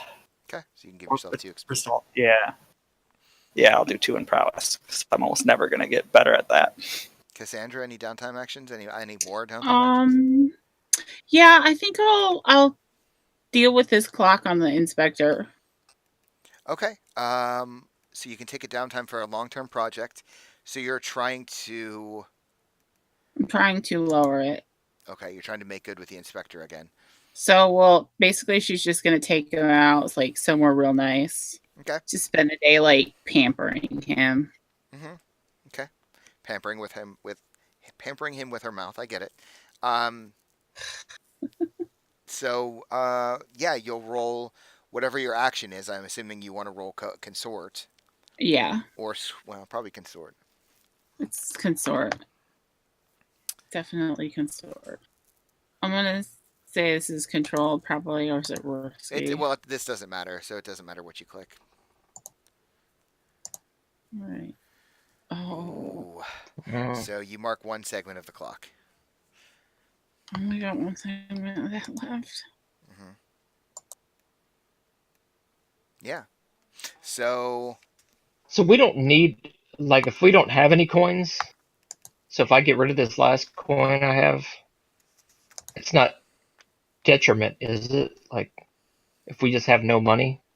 I don't think so in Blades. I know in other games like you die as soon as you lose all your money. I don't think that's the case here, but I will double check it for you. I'm sure it'll take me way too long to find. Oh, there it is. Perfect. What happens if you overindulge? One of my favorite things in the game is what happens to you. So there's possibilities for when you overindulge. So one of 4 things can happen. Either you attract trouble, which means you select or roll. I select or roll for an additional entanglement. So basically, like, bad shit would happen to you afterwards. Brag about your exploits, which gives you +2 heat. Lost, which means your character vanishes for a few weeks. You play a different character until this one returns from their bender. Wow. When the character returns, they've also healed any harm. This happened to a player in my other game, and it worked out very, very well. Because it's really neat, because you get to play a different playbook, you get to try other things. It's really cool. I think it happened to one of us too. I just still have 4 stress, so and a lot of my abilities really eats up stress, so. Right. And then the last option is tapped. Your current purveyor cuts you off. That did happen to you. That's why Rosalind isn't boning you anymore. Oh, that is right. That was the first time we played. Yeah, that's right. All right. Well, I'm gonna try to indulge my vice again. In this regard, I'm going to take Nyrix out on a night on the town, and so the other thing is, like, and again, like, there's a number of mechanics in the game that I'm still not, like, using that much because we're just not seeing it. So you can spend 1 coin to get an additional activity during downtime. It says you can spend a coin to increase the level or the result, which doesn't. I do have a question though. So under our crew sheet, it says we have a check mark under training prowess. And when you expand that, it says earn 2 XP when training prowess during downtime. Is that? Well, I trained it XP, twice. Yeah, me and you both trained. Would that be? We'd get 4 XP for our crew because we trained it in prowess individually. Is that what that means? Yeah, I guess. I guess that literally doubles if you train it in either. Because prowess gives you 2 XP. Yeah, so yeah, John, you would get 4 XP for that in prowess. Well, I mean, I don't know. I think that might go to crew XP, the XP that is gained because it's part of the crew sheet. No, because prowess isn't something the crew earns. Prowess is only something a character can earn. The crew can't earn prowess. So yeah. My prowess is maxed. Yeah, like you'll gain 2 more, and I think Conrad, you'll get 1 more because you only trained it once, right? I trained so when it fills, I get to add something. I trained it twice, so yeah. Then you get to add. You clear it with that little X if it's cleared, and then you add another dot somewhere only in prowess. So either finesse, prowl, skirmish, or wreck. But yes. What have I been using more? Finesse or prowl? And I think you can only max out at 3 right now. I don't think that matters for either of you. I'm taking a prowl. Yeah, I have a 3 in prowl. Nice. That's awesome. Yeah, I think you have to level up the crew to be able to unlock that 4th thing. I think that's the case. I'll have to research it again, but that's okay. That's awesome. Well, I'm going to roll to indulge my vice. You have to spend another coin for it. Right. Okay. That's my last coin. Hmm. Well, I didn't overindulge. I guess. I'm still at 3 stress. That's all right. More I can live it. more than 4 coin is an impractical amount of money to keep around. You must spend the excess or put it in your stash. A crew can also store 4 coin in their lair by default, which is those 4 slots that you get. If they upgrade to a vault, they can expand their stores to 8 and then 16. But I do think, like I said, I think you have to buy the vault. And like when you guys actually, and this wouldn't happen for some time, but when you advance your crew's tier, so like if you look on your crew sheet, you know with that rep, whenever you hit the mark where you should advance, you'll actually have to spend coin to do that. But that won't happen for a little Are bit. we? I'm looking at our crew sheet. Are we full on rep now? I can't tell if the other 4 for turf. Is that different? Or is that all the same? Oh shit! Sorry. Oh, that's weird. Yeah, we maxed rep. Well, you were there. Yeah. I'll have to look into it. I don't know if that's the case. Okay. It's probably not rep important is something right now. Anyway. I haven't done the necessary like work to exactly understand how, because rep is where the game gets, I don't want to say complicated, but if there's a part where things get a little advanced, that's it. Because rep is going to mean, like, as you increase rep, it's going to mean, let me take a look, tier, because you guys are tier 0 effectively. Let's see, hold, because you have stronghold. To move up the ladder and develop your crew, you need rep. Rep is a measure of clout and renown. When you accrue enough rep, the other factions take you more seriously, and you attract the support needed to develop and grow. You need 12 rep to fill the rep tracker. So Okay, so it is all the same counter there. So okay. when you fill the tracker, do one of the following. If your hold is a weak, it becomes strong, which you're already strong. But if it becomes strong, you actually reset your rep. If your hold is strong, you can pay to increase your crew tier by 1. So like when you guys fill that out, you'll be able to pay. This costs coin equal to your new tier times 8. So it would cost us 8 coin 8 to coin. go up 1 tier, and then 16 to go up 2 tier. Exactly. As long as your rep tracker is full, you don't earn new rep. So we have to spend our rep once it's full. Well, you should, yeah. Otherwise, we don't get any. Yeah. Another way to contribute to the crew's development. Oh, that's how it works. So the reason it's turf on the right and rep on the left, you guys can actually take jobs, and this requires, again, like Blades is a game that I love because it gets deeper and more expansive the more you play.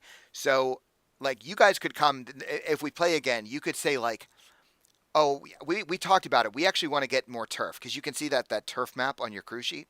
So you can say, like, oh, we want more turf. So you see, like, turf just right of the layer. Then I would give you guys a job where you would take turf from someone else. So if you take turf, then you mark those turf spots on the right. So you can fill up with rep and turf if you have turf. So like if you have 3 pieces of turf, so like if you got 1 turf, then that would automatically fill one of those turf slots. So you'd only need like 11 rep. And then the more turf you have, the less rep it requires to level. Oh, okay, that's what that is. That's why there's those markers for. Okay, that makes sense. So if you have 4 turf, you need 8 rep to develop. You can hold a maximum of 6 turf. But when you develop and reset your rep, you keep the marks from all of the turf. So the more turf you have, the less rep you need every tier. All right, that's cool. Right. That is Now, really neat. Is there anything we can spend coin on to build our crew other than that? That's what I was tier? thinking too. If there's stuff in the quality section we can buy. Well, I mean, are you trying to? I don't know what our options are really. Oh, I see. Because I know you can spend. I don't know if it's coin.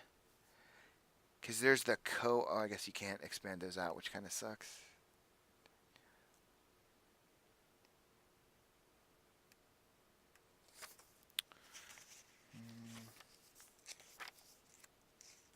Let's see. Crew advancement. Nope, that's not it.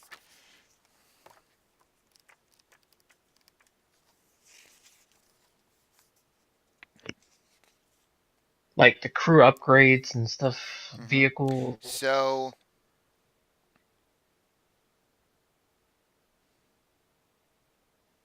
crew upgrades. So you have 2 pre-selected, which you have, your vehicle and your prowess.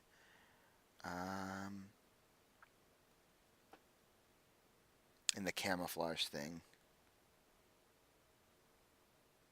Oh, so I think you get that from crew advancement. So because when we do levels, when we do experience, which we should do now, you get crew XP as well. So like if you look down the crew advancement, you could take one of those other crew playbook advancements, or you could probably take a quality or like layer upgrades. Does that make sense? Well, I thought, well, the special abilities we get from marking XP, that's the crew advancement, right? Well, you can either like you know how when you mark XP for your playbook, you can either put it in the playbook or you can put it in one of your attributes. You get that choice. The same here is true of the crew. So when you get XP, like I think when you max it out, you can either take. I'm trying to investigate it now. Well, we haven't marked XP. Do we want to do that real quick? Yeah, let's go down the list. We'll start again alphabetically. Edlin. Execute a successful smuggling or acquire new clients or contraband sources. Yeah, you're going to take at least 1 XP for that. Oop.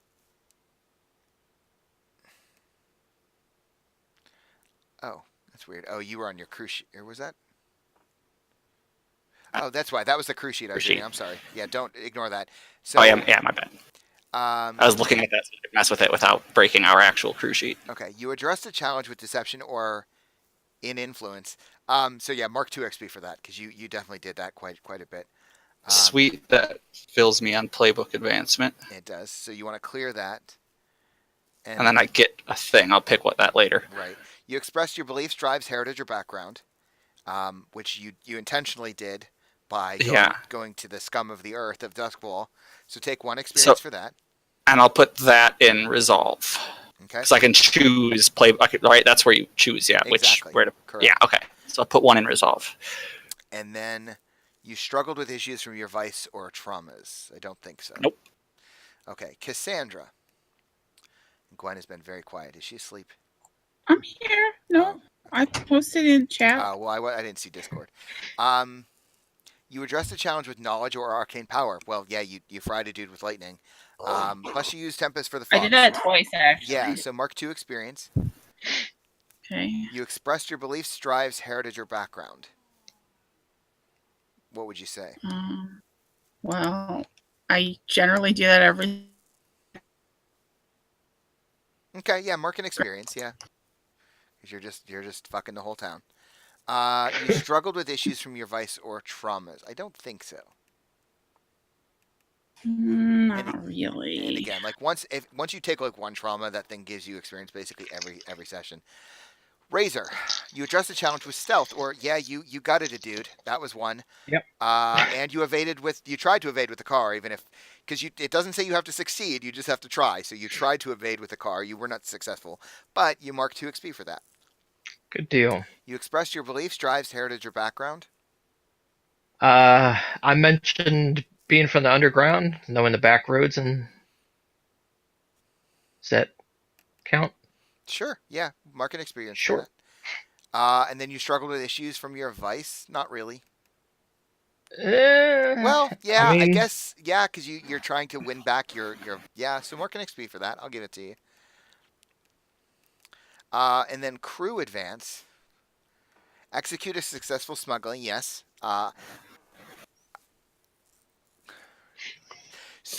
so I guess fictionally we'll have to establish this. I mean, you did get paid, right? So presumably you turned the drugs over to Pickett. Yeah, we probably had set a neutral warehouse. Okay. Contend with challenges above your station. Yes, definitely. Mark and experience. Bolster your crew's rep or develop a new one. Yes. I mean that was daring as shit. Express the goals, drives, inner conflict, or essential nature. This one is obviously difficult. If you have an idea about it or you want to try to make an argument for it, I'm all ears. I mean, we are smugglers, so I'd say we definitely did that the entire portion. So, But that's also the first one execute a successful smuggling. Like that seems like it But would. I mean, If it's they hard wouldn't to be. differentiate. I mean, Yeah. if we weren't smugglers, if we were, I don't know, bank robbers or something like that, and then we still smuggled, or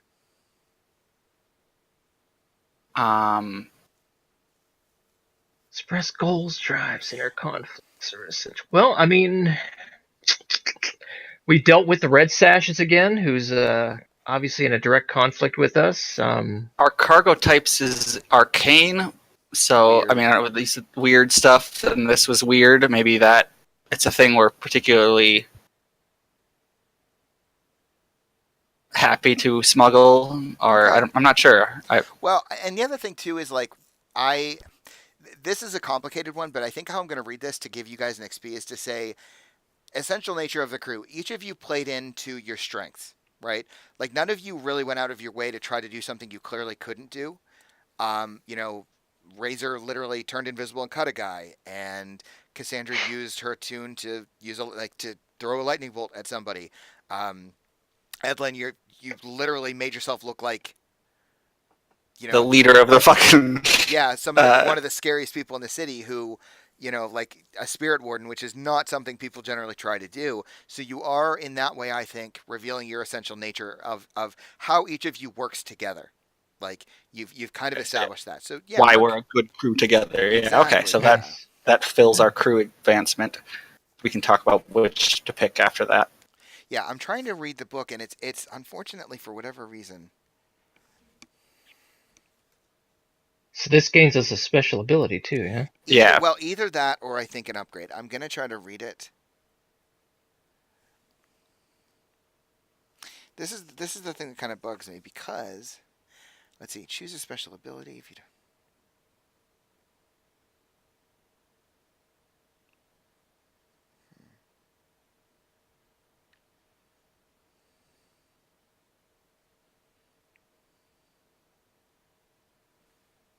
Do you guys have 4 upgrades as your crew? Sorry, I'm moving the sheet.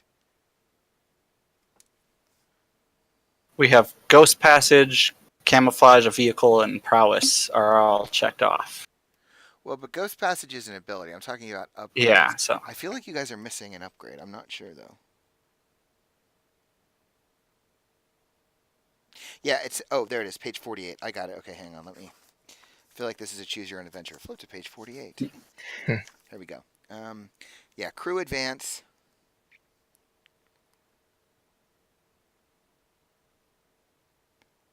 When you fill your crew advancement tracker, clear the marks and here you go. Sorry. Clear the marks and take a new special ability or mark 2 upgrade boxes. So you can either take one of those crew playbook advances or you can mark 2 upgrade boxes.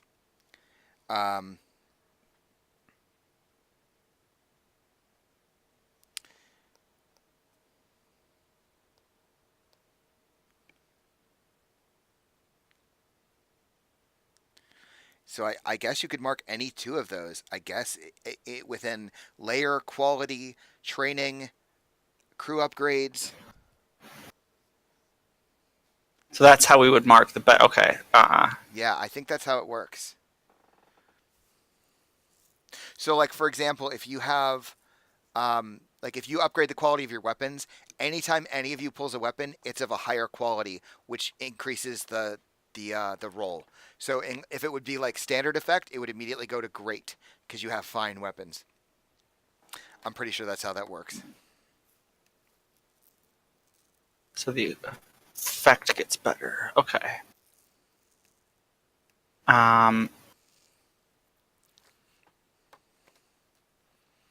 I'm tempted to keep it simple and just pick a special ability because those are always fun too. Although we haven't had, and we also haven't had to use our ghost passage at all yet. So maybe something else. Yeah, I was looking at special abilities too. If we do renegades, I would have 2 boxes with 3s in them. I could do finesse and prowl at 3.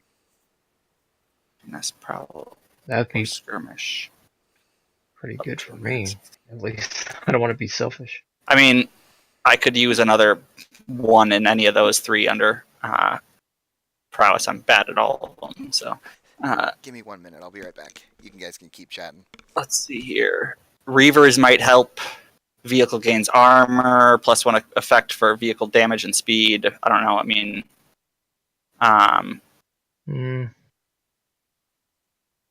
Increase supplies contraband faction.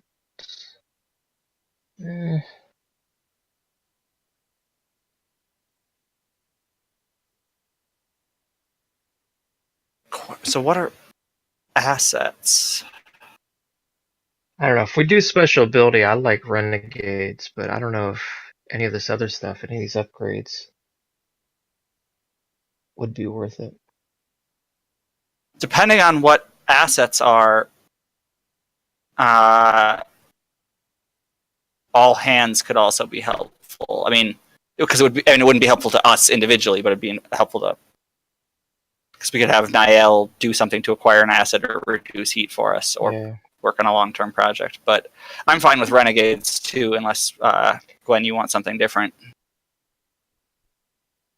I don't really have much of an opinion. Otherwise, I mean, because I was hoping I could spend my coin to get better quality supplies for subterfuge supplies, since I practically use those all the time. That wouldn't help you guys at all. But I wouldn't want to spend the crew XP on that. I'm back, by the way.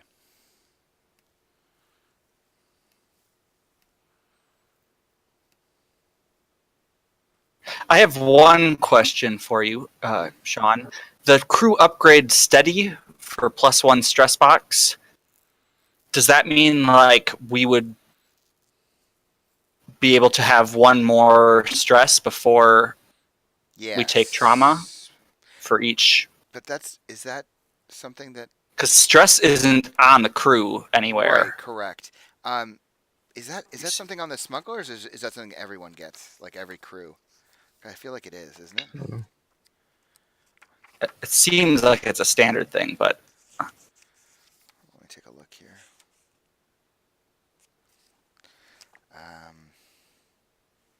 Because where are you seeing that? That's steady. Just in the right below smugglers in the crew upgrades gray box. The first one is steady. Right, it's got 3 boxes. Yes. Yeah, I think that's across the board. That's steady. If it drops down, it doesn't say anything? No, okay. It just says description, yeah. Let's see. Training. Nope. Crew upgrades.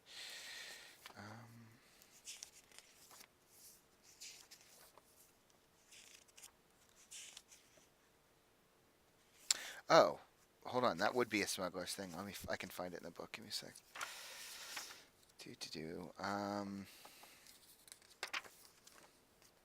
Wish they had better online resources. Yeah. Okay, yeah. However, each PC gets +1 stress box. However, you have to unlock all 3 of those boxes to do it. So, like, when I said you can either, like, you'd mark 2 upgrades in the first 2 boxes, and then the next time you guys get an advance, you could mark it, and then each of you would get an additional stress box. So if we had all, yeah, I don't like that. I could see if we got +1 for each box, but filling 3 boxes just to get 1, I don't. It's something that I think later might be a better deal. But again, like a lot of this stuff, like if you end up with a trauma condition, that's when you're gonna look to saying like, oh fuck, like we might want more stress to avoid more trauma conditions. That's when that becomes, because I think it's like the case that once you take 4 trauma conditions, your character is basically like lost into the darkness. You just can't function anymore past that.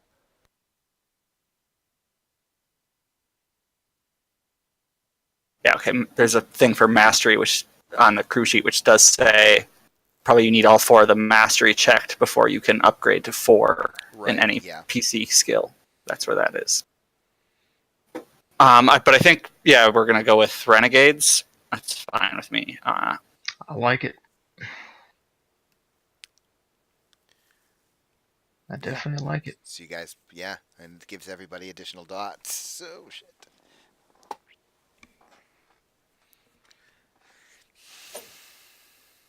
Yeah, I'm gonna add finesse.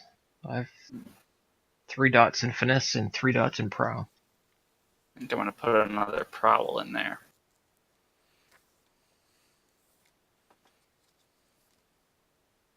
Yeah, I mean, I'll try to link it in Discord at some point, because Evil Hat does have like a website that has. I think I linked it in the Discord before, didn't I? Yeah, I mean, I've looked at their website and all the documents, but they don't explain what any of the items are or anything. They just, like, some of them list them, like, a vial of Quicksilver. What the hell is that? It doesn't say anywhere what it actually is. So they've got some good resources, but they're more like companions to the books, not standalone, just Right. with, not like the SRD for D&D. Yeah, I mean, it looks to me the case that like someone is updating these character sheets and everything. Like a lot of those drop-down menus that you have, I mean, some of them are clearly blank where there could be text. Like Dark Sight goggles could have text in it, stuff like that. I mean, I could theoretically take the time to do that, but that's like Yeah, a lot of work. that's a lot of work.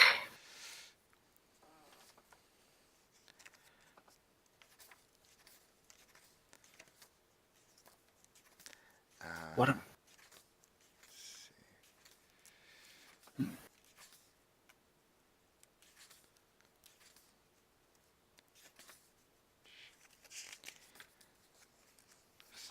Shit. All right. Yeah, so that's Blades in the Dark, everybody. Let's. I think I'm going to take Cloak and Dagger as my special ability. Oops, didn't mean to do it twice. Nice. Oh, nice. When you throw off your disguise, the resulting surprise gives you initiative. That's great. I was thinking, because when I was thinking about this whole, because like, I was really terrified this whole game that this is how Edlin was going to die, because one bad roll and I'm fucked. Like, Yeah. if they even begin to suspect I'm pretending to be a thing, and then I was thinking, oh, if I had Cloak and Dagger though, I could surprise him, but I didn't have it yet.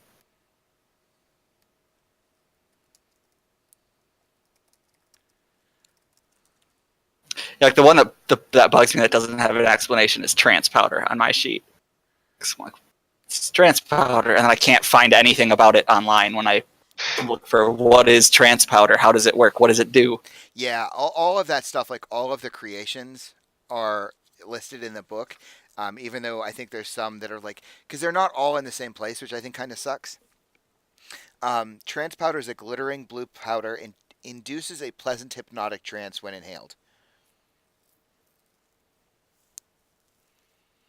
Yeah, because like I said, in my other game, one of the players was playing as a leech, and they get like crazy bombs and potions and shit. So I kept having to flip back to this page to be like, what the fuck is that? I mean, there's even rules in the game about like creating your own shit. Like if you want to create your own potions and weapons and all that crap, like it's there. Yeah, that was a thing I don't think was on my sheet before, is the section alchemicals underneath all of the equipment stuff. Yeah. And I don't Yeah. remember, and I don't know if that's leech specific, because when I was looking up stuff, it seemed like, oh, the leech can make different things, and I was like, well, I'm not a leech, so maybe it's just on everybody's, or Yeah, that's. I know that the leeches get that because maybe we need a leech to make an alchemical in order to be able to, but then any of us could use it or something. I don't know. Because I was looking at that when I was trying to find something that would be a gas bomb or stink bomb to slow those people, the blue coats, down. That's so funny. Yeah, well, the thing is here, I'll show this to you. This is Doc, Hannah's one of Hannah's characters from the other game, and Doc is a leech, and if you scroll down on the character sheet thing, it'll say alchemicals, and it actually lists. When you use a bandolier slot, choose an alchemical, so that the elite can just be like, oh, I want standstill poison or whatever, and they just have it. So he actually has the alchemicals in there. Yeah, exactly. Yeah. And yeah, Doc is like trying to a long-term project to make drift oil, I think is what that was.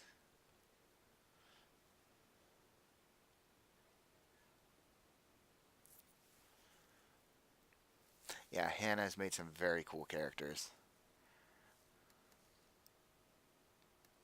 So that is Blades in the Dark. I think Gwen has already abandoned us. She's like getting all dolled up or whatever for her date. So yeah. Good I'm for here. her. I'm listening. I'm just busy. This was the first time I think we just almost flawlessly pulled off our job. Yeah, it went pretty smooth. I think we pretty much hammered out a plan and Yeah. I it mean, worked. and again, like there's still things about the game that we aren't using much of, which is okay. You know, like flashbacks can be very powerful to like dispose of enemies or to solve problems that come up. But yeah, I really just wanted to like, because one of the things I've noticed is that I'm not pushing hard enough. I think in a lot of the games I run, because like it feels like a game where you either get players who just want to go balls walls and like roll desperate on everything and take devil's bargains, and then other players who are just like playing it safe at every possible turn. And they're both valid playstyles, but I feel like the game is almost designed for you to go hard on everything Mhm. because you get more. It definitely seems to experience. reward you more for that. Yeah. Exactly, yeah. You get more experience from doing it. Um, I almost want to say like there's almost cooler moments because you can just do some desperate weird shit and for it to work. That's largely just been my experience though. But it doesn't. You can't really put yourself in desperate when you crit your first attempt. Yeah, exactly. I mean, and that's the thing I love about this game too is like, I mean, in D&D when you crit, I sometimes feel like it's almost like, okay, especially in combat because you can roll so poorly. But here, when you crit, it's just like I, as the GM, have to think like, okay, you're getting exactly what you want. Plus, I have to give you like way more stuff for that, and it gives me an opportunity to be like, that's awesome. What can I give you that's going to make everything, at least for the moment, that much easier for you? Like it's such a profound thing here. I really dig it. Upon crew advance, under the coin section of the crew sheet, it says upon crew advance, each PC gets +2 stash, +1 per tier. Right. Yeah, but that's So because we advanced our crew, do we each get 2 more coin? oh, I don't know. Does it say coin or does it say stash? +2 stash, or maybe we just get another. Yeah, +2 stash. It doesn't say coin, but Yeah, I think it gives you. I think it gives you more space to hold coin. Where are you seeing that? on the crew sheet underneath where the coin and heat is, there's just a little italic sentence that says, "Upon crew advance, each BC gets +2 stash." Oh, okay. Let's see. +1 per tier. What page is I on? 42. It can't be 42. And there's probably something special with stash too, because maybe I should have left the 2 in stash and taken 2 out of my coin. Just 2 I spent. Because it looks like there's something that happens when you fill one line of your stash, because the final box is outlined differently than the rest of the boxes. Yeah, the thing about, like I said, the thing about stash is, one, you do have to pay to get more space. I know that's a thing. Sorry, I already lost the page which has the advanced stuff on it, which is ridiculous. Oh, there it is, page 48. I was going to page 42. Plus, technically in the game, you can retire your characters. Like that's a thing you can do, but retiring means having enough money to live a certain lifestyle. Like if you don't have enough money, you basically become destitute because you don't have enough money to afford anything else.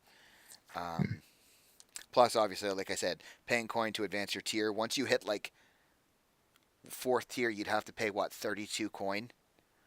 Yeah. Which Yeah, let's see. Every time the crew advances, each PC gets stash equal to the crew tier plus 2. Oh no, so it says to represent profits generated by the crew as they've been operating. So I feel like maybe you would get more coin, because it does say to represent profits. But stash might not be considered disposable income. It's like your savings account.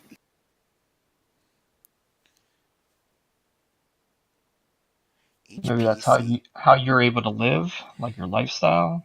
each PC gets stash equal to the crew tier plus 2 to represent profits generated by the crew.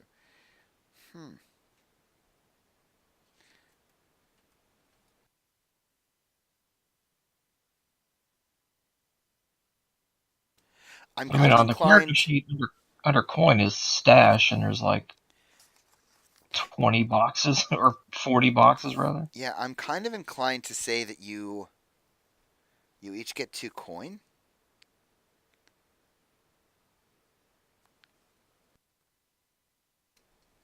But I It, mean, I there's don't a know how stash else. box next to coin. So there's coin and then there's stash. Presumably, I would think there's got to be something that says what the difference is between, like, Let's check the book. Let's see if there's stash listed in here. Let's see what that does. Let's see, 42, 43. Yeah, stash is lifestyle. When I clicked on stash on my character sheet, Yeah, this but you. lifestyle role came up. Well, let's find out. Hold on, I can. So if I add So here's the thing: when you, all right, 2 to my stash, more than 4 coins, you must spend the excess or put it in your stash. We already read that. Okay, here we go. Stash and retirement. When you mark your character's final trauma and they retire, so you actually have to mark all of those before you can retire, the amount of coin they've managed to stash away determines their fate. Your stash tracker is on your character sheet. Stash of 0 to 10, which is just the first row, you end up in the gutter, awash in vice and misery. Stash 11 to 20, second row, a tiny hovel that you can call your own. Stash 21 to 39, third row, modest, a simple home or apartment with some small comforts. You might operate a tavern or a small business. Stash 40, which is the whole thing, fine, a well-appointed home or apartment claiming a few luxuries. You might operate a medium business. In addition, each full row of stash, which is 10 coins, indicates the quality level of the scoundrel's lifestyle. Oh, when you want to pull coin out of your stash, you may do so at a cost. Your character sells off some of their assets and investments in order to get some quick cash. Every 2 stash removed, you get 1 coin in cash. Which is, okay. that's a little, yeah. So like 2 stash would give each of you 1 coin, if you wanted to play it that way. So does that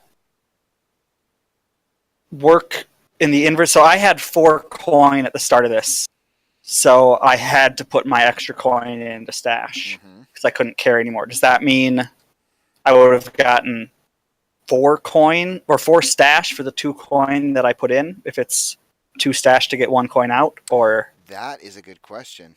I mean, it does seem well, because that would make the implication sense, here is that your character sells off some of their assets in order to get some quick cash. so it's kind of like you're taking a loss when you sell the stash. Yeah. Okay, so I'll just put in the 2 coin, my 2 extra coin, and then 2 more stash because of our crew advancement.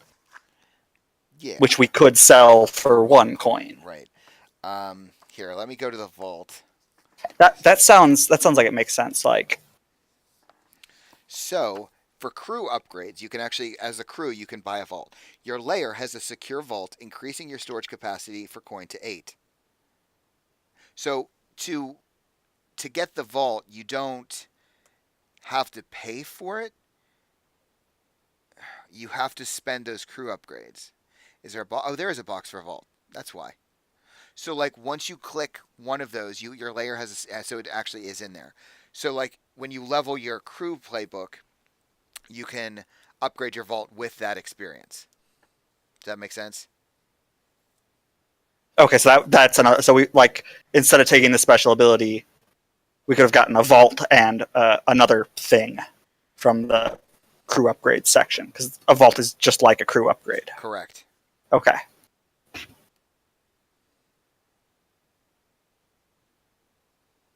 But so, what can the crew spend its coin on? Like it doesn't really matter right now either because we're No, done but for I the mean day. it's a good but- question to ask. yeah.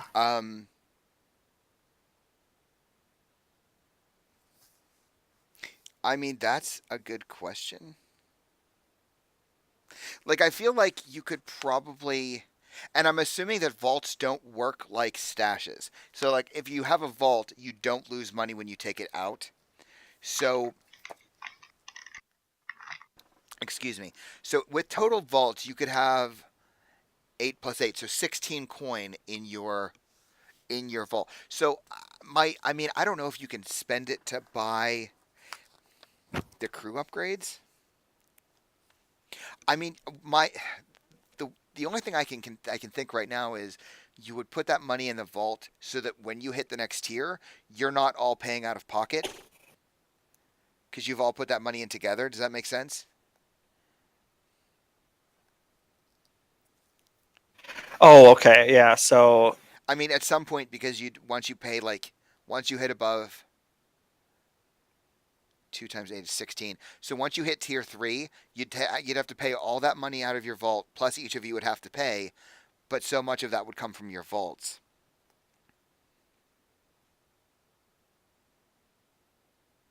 all right. I mean, that's yeah. I would think like I mean that makes sense. If like I was thinking there would be more than just the tier upgrade for what the crew can spend its coin on, but that does make sense in terms of the first because that means the first if we had a crew of 4 to upgrade to the first tier would be our 4 coin from the vault and then 1 coin from everybody else, which is not a big investment. But it's 25% of the coin you can carry though, so. We would absolutely need a vault to get past tier 2, though. right. Well, yeah, otherwise, yeah, you'd all be Because the 3 of us only have 12 coin. Or yeah, I mean, yeah. I guess it would be all of our coin right. Exactly. and all 4 coin from the thing without a vault. Yeah, and like once you have to start pulling money out of your stashes, if it divides by 2, then you're losing that much money. Yeah.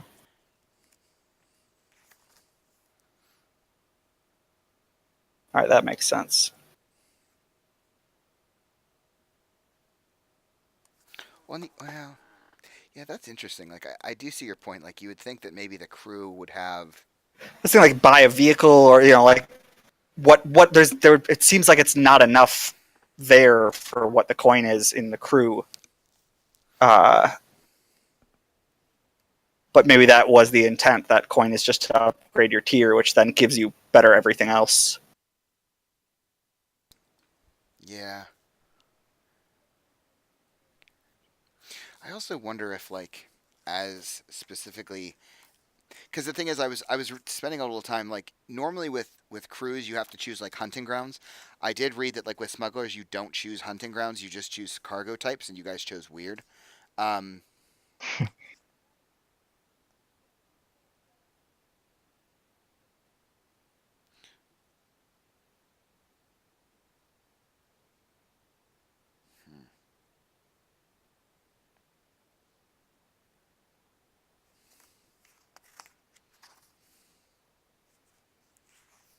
Yeah, because the thing is with the smugglers too, like your vehicle, there are actually rules for that.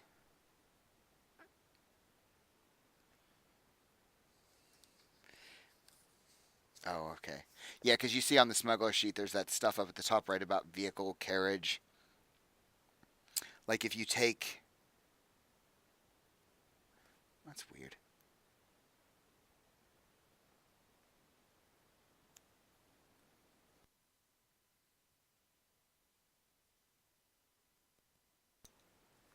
Like you can give one of your vehicles the traits of like a cohort. So the vehicle actually gets like a boon and a flaw.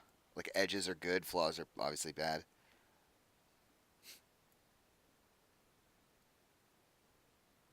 Because your vehicle can actually take harm. Yeah, I was thinking about that when we were taking the upgrade. I was thinking about taking Mhm. either the I